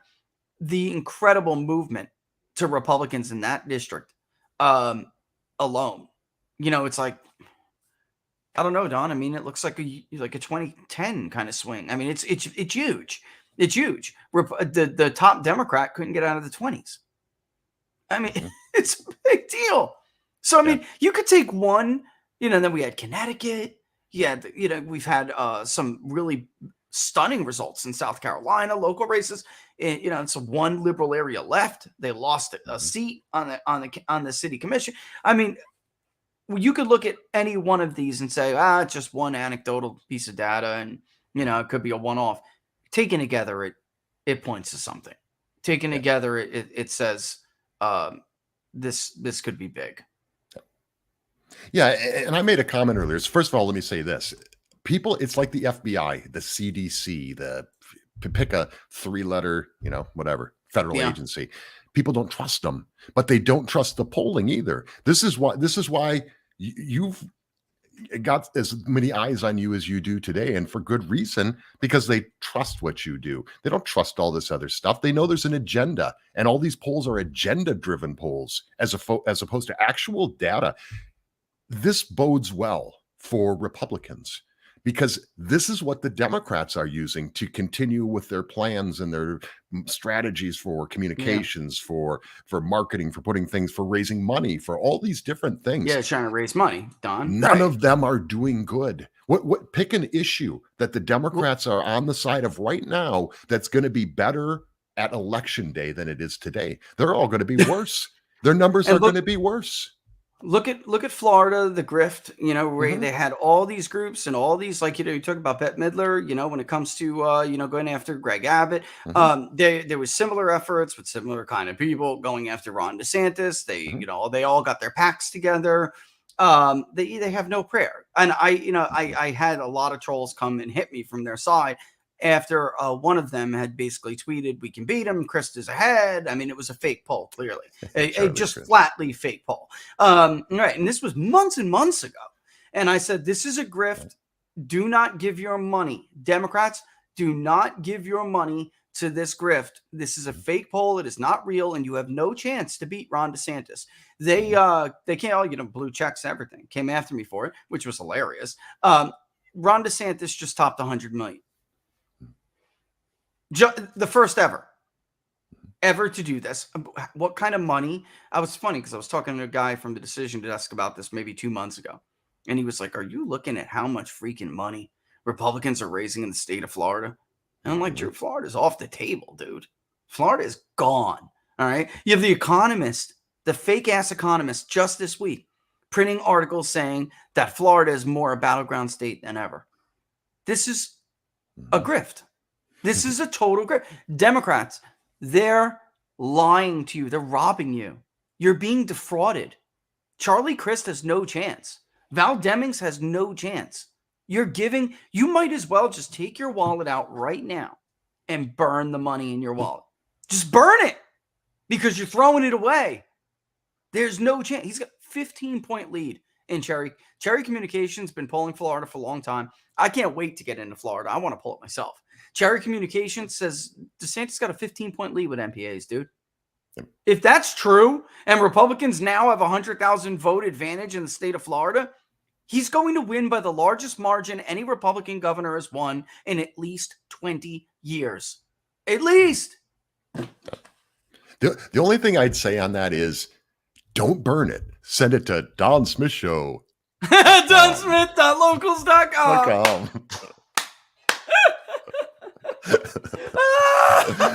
Okay, look at the hilarity of this though. That was good, man. So you've got this is how disjointed they are, Rich. So you've got what just happened here with the Don't Say Gay bill, which is actually a parental rights bill, which kind of sounds good to parents. Anyway, so you've got this thing that goes through because somebody made our super nasty video. More people went and actually read the 7-page bill. It's a 7-page thing. So they go and they read it and they go, well, it doesn't say anything about what the hell's going on here.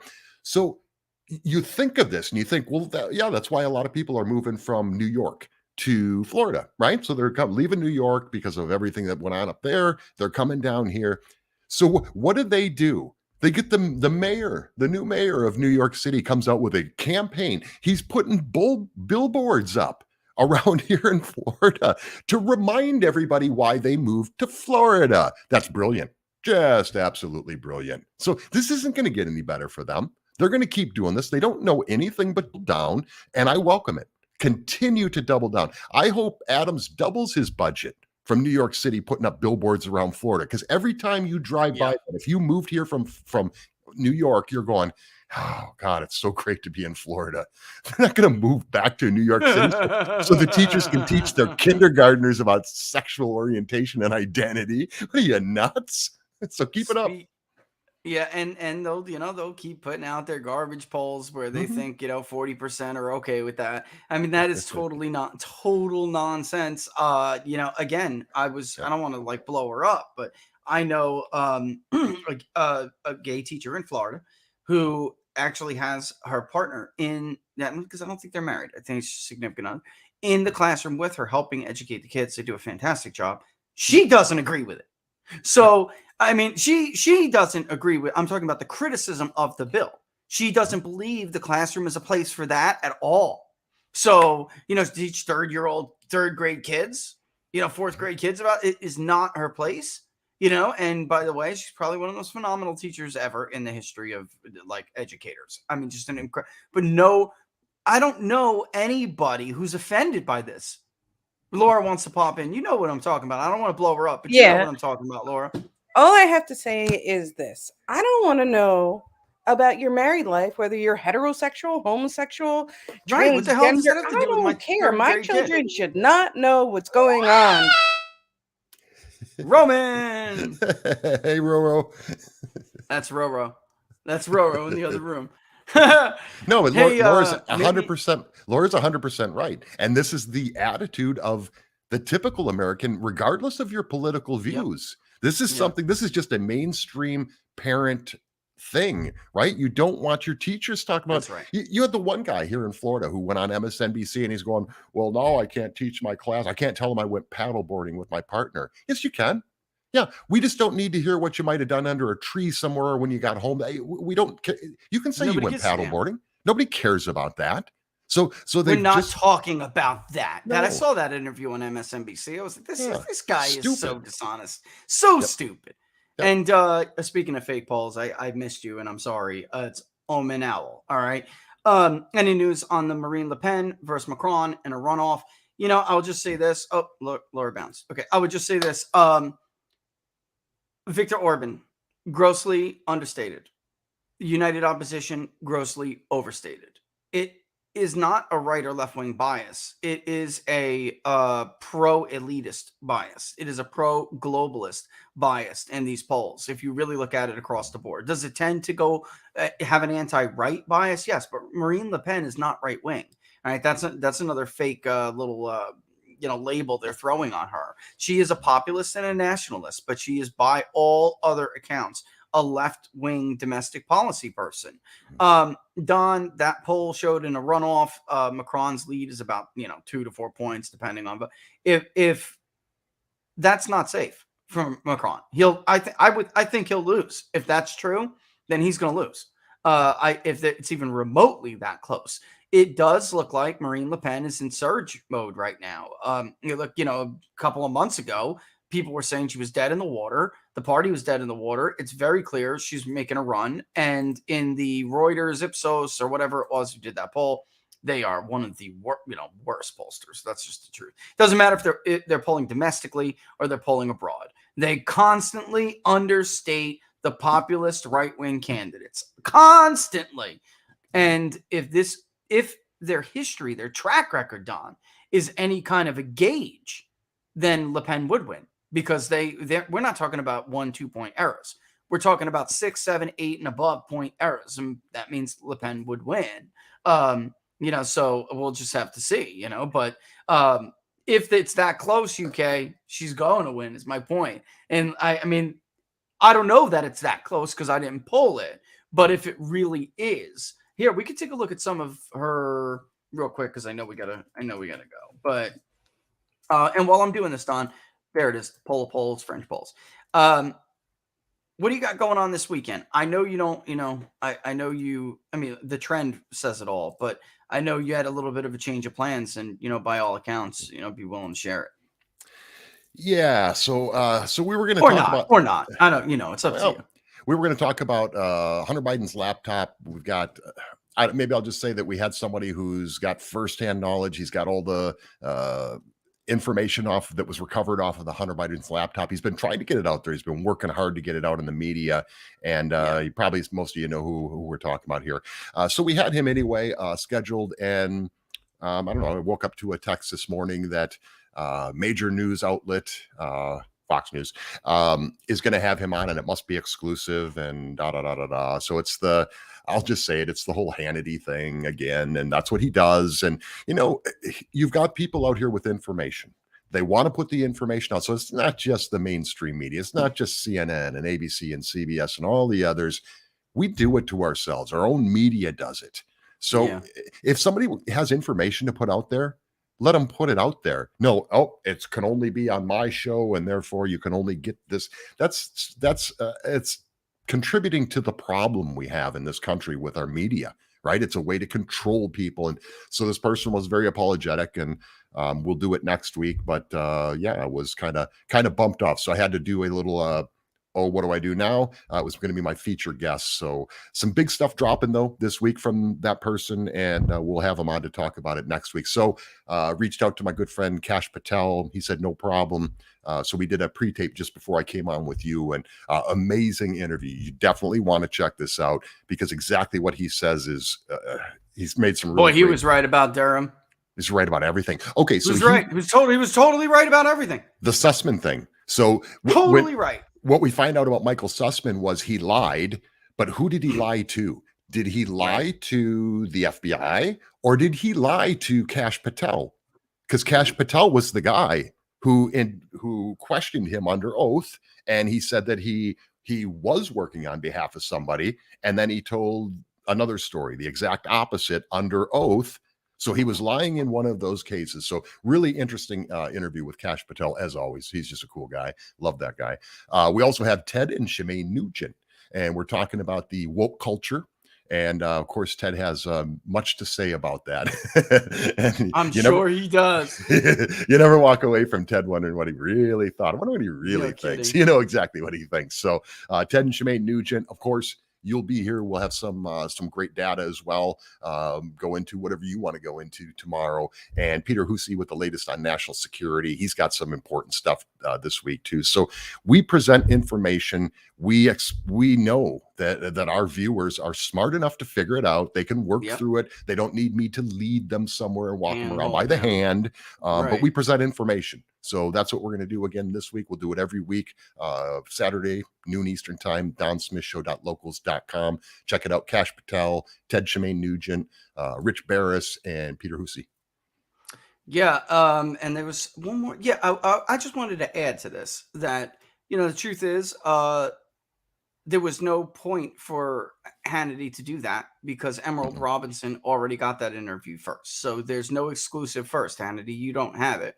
All you're doing is keeping other people in the country from hearing the report. That's it. And the truth is, because he's his history and what he does and what we know of him, he would rather you not hear a truth than him not get it himself. All right. So if it is a choice between you knowing the truth for the good of the country or Sean getting what he wants, it'll be Sean getting what he wants, which is probably why you saw the faker and his text messages. If you haven't seen his text messages, he goes on TV and rallies you like he gives a damn about election fraud. Meanwhile, he's texting the White House, pretending to be their communications team, which incredibly, Kaylee, you let him be, and he is talking crap behind everyone's back, behind your back, because he's not really what he purports to be, obviously. I thought you had another time slot laid out for Sean Penn anyway, Sean. So I don't know why you need this particular person, because you've been talking to a lot of liberal activists lately about, beating the war drum in Ukraine. So, I thought you'd be a little bit busy, a little bit booked to hear about the Hunter Biden laptop story. But anyway, one thing, if I can just, I know you want to wrap here, but you and I have talked about this a lot. If there's some information out there that's important for people to hear, you and I, we go out of our way to help them get other places and get that information out so that as many people as possible can hear it. You don't have to hear it from me. They don't have to hear it from you personally. We just want people to hear this information. With the other situation, it's the opposite. It's the shut it down. It's the I'm king of the hill. It's the I'm no threat to Sean Hannity. Never have been, never will be. We just want to put information out there, and we think it's important information, and this certainly is. So we'll wait a week, and we'll play the game, I guess. Again, he already lost the exclusive war. Yep. So it doesn't make any sense other than just vindictive selfishness. You already lost it. I shared it with my locals community. You know it, locals. I gave it to you 2 days ago. Emerald Robinson already got it. So, Mr. Big Shot, you lost out to a woman who used to be the White House correspondent for Newsmax. You already lost the contest. So it made no sense. It's just a matter of his arrogance. I don't know. It's arrogance, his pride. I mean, I don't know. I don't know. It's pettiness. He does this a lot, and it's petty. Yes, it's very petty. And by the way, for people who he does that to, let me let you in on a little secret. You don't have to back down. He needs you more than you need him. You have a million other people you could speak to and beat his audience hands down, because half the Fox News audience turns off the channel when Tucker's gone. It's not like he has the audience he used to have. He doesn't have the power he used to have. Go look at it, man. Especially the demographics are worse. In the key demo, the key advertising demo, it's not great for him right now. He was being drummed by Rachel Maddow until she relented and left. I mean, that's the truth. You needed him like you need another, what? I mean, he needs you to make his show a show. You don't have to cave like that. I mean, it's really rather pathetic. Really, I think there's another Fox News opportunities, and there's another difference here too with Sean. And God bless him, I'm a capitalist. He gets paid millions of dollars to do this. This is his actual job, right? So yeah. You and I, we work hard, and we don't have $1 million contract with Fox News, but we do this anyway because it's our passion and because we believe in these things, and it's an actual thing for us to get our views out there, to get data out there, to provide information to people. There's a need to do it too, Don. Does anyone seriously believe that interview would have been more informative with Sean Hannity than you? His is going to be a dog and pony show. Yours would have been an actual interview with real questions and real information. He interviewed Donald J. Trump probably 50 times before you interviewed him. And yet, people got more out of your interview with him when you got it than they ever would have out of 100 more interviews with Sean Hannity. Thanks. That's the truth of it. I've never made the American people who really lose out when this kind of stuff happens. I've never made an interview all about me. Let me tell you, I used to hang sheetrock. I'll tell you, I train in MMA, I train in MMA.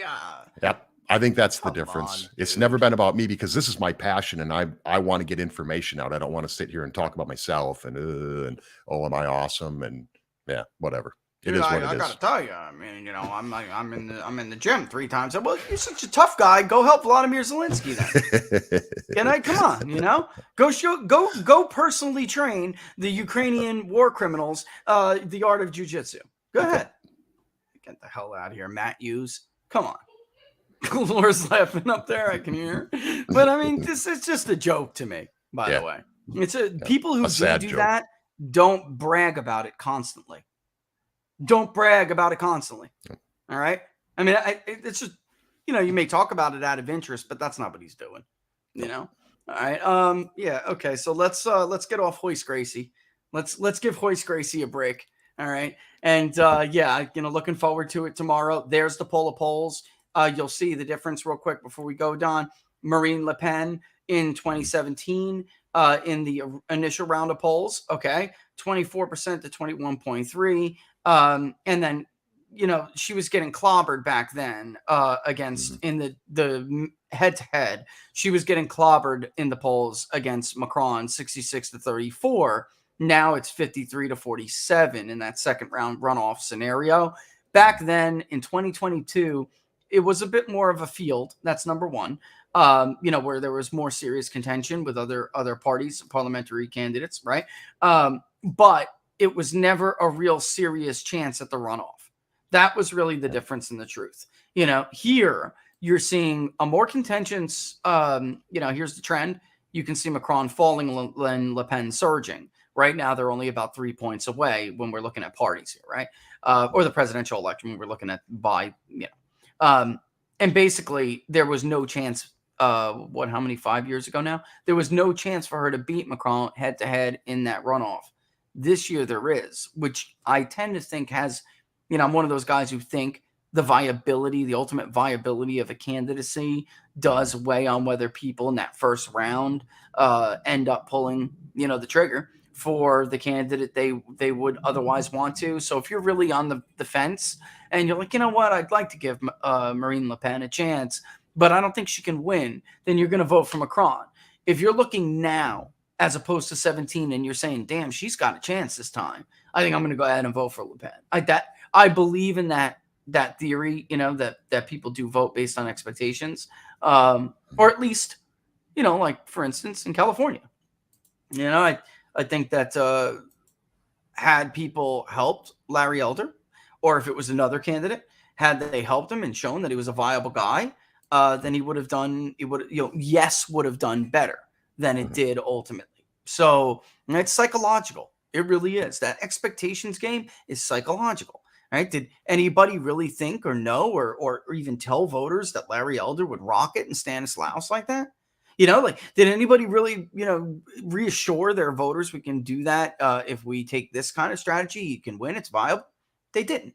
They fought him every chance of the way. They were butthurt because Kevin Faulconer didn't get the top spot, and they wanted him to be the guy. So the minute it became about Larry Elder, they dropped it and they made it out like he couldn't win. So they definitely had an impact on the first round of the vote in that ballot, where people say, okay, yes or no, and then if yes wins, who are you going to vote for? There were no doubt a lot of people who just simply voted no because they didn't believe that it wouldn't even matter. And so, would they have won? I don't know. I'm just saying, would it have been closer? You're damn right it would have been. And it's the same thing here.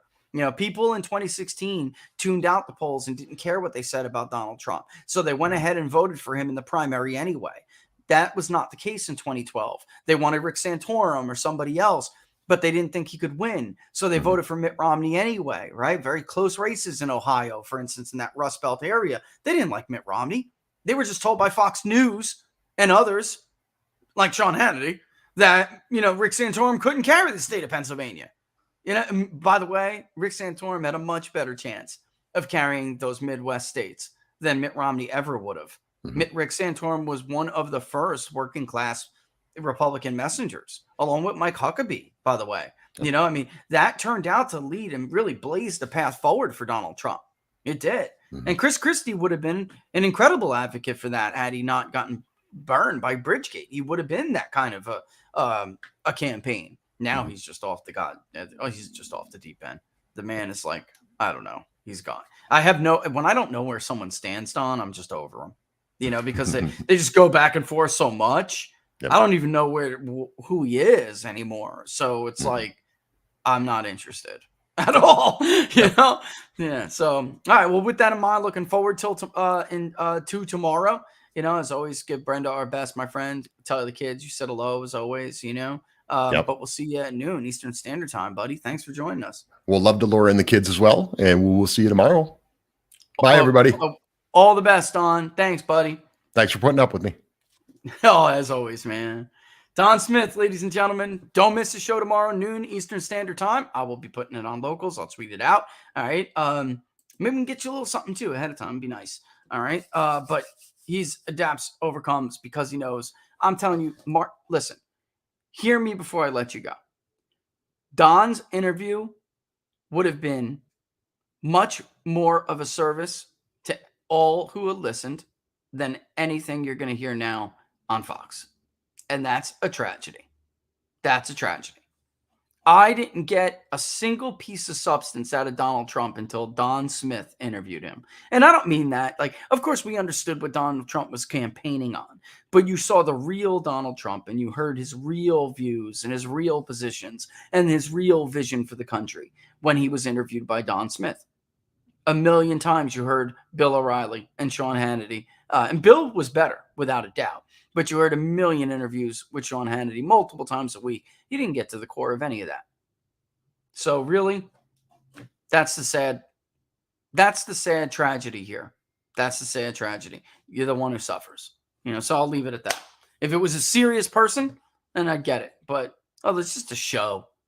It's like production news. It's like reality. Those shows are becoming like reality TV news quality entertainment or something. I don't even know how to put it. It's certainly not really to inform you, or it's entertainment, man. It's entertainment. And of course, news can be entertaining, but you can't lose the essential function, which is to get out truth. You're just not going to get it. It's a shame. It's a shame. All right, that's it. I'm out. Don't forget, if you were watching on YouTube, we appreciate it. We'd like you to subscribe to Rumble, but hit the thumbs up button if you like the video. Subscribe if you haven't subscribed. Hit the notification bell, and that will let you know when we're going to go live. Rumble just lets you know when you're going to go live, by the way. So subscribe on Rumble, People's Pundit's Rumble channel. And while you're there, now is a great time to sign up to Locals, peoplespundit.locals.com. Get exclusive content like we are going to get with Georgia, and among other things. It's just really a great time to sign up. Plus, it will help drive election 2022 coverage, which we plan to swing and knock out of the park.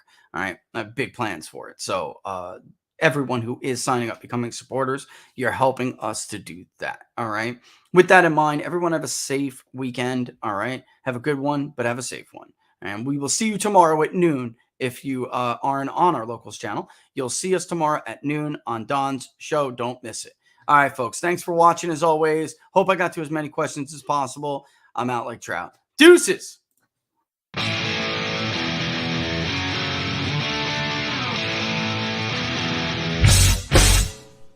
How much you wanna bet that I can get you back inside your head before the summer ends, and spread a little love. Just for a little fun, I'll make you come back to me before the rise of every sun. Baby, it's meant to be. I know you got a man, but he don't understand. You're gonna be a heartbreaker. You're such a love taker.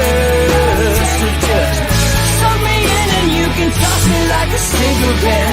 'Cause I just wanna be a bad habit, yeah.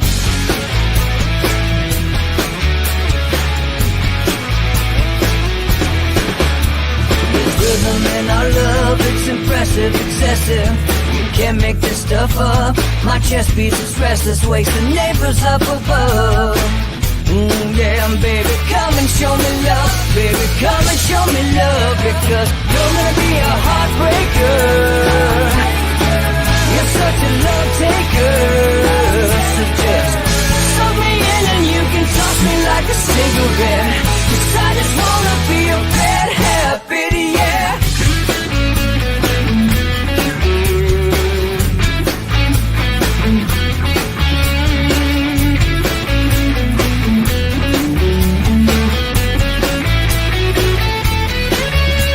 We can get on a plane and take a one-way ride, steal us away to find a place we can hide. It wouldn't take much to disappear for a night, just to give in to the need and leave it all behind. Cause I know that you know that I know that you want me. You told me, now show me, come blow me away. Cause I know that you know that I know that you want me. You told me, now show me,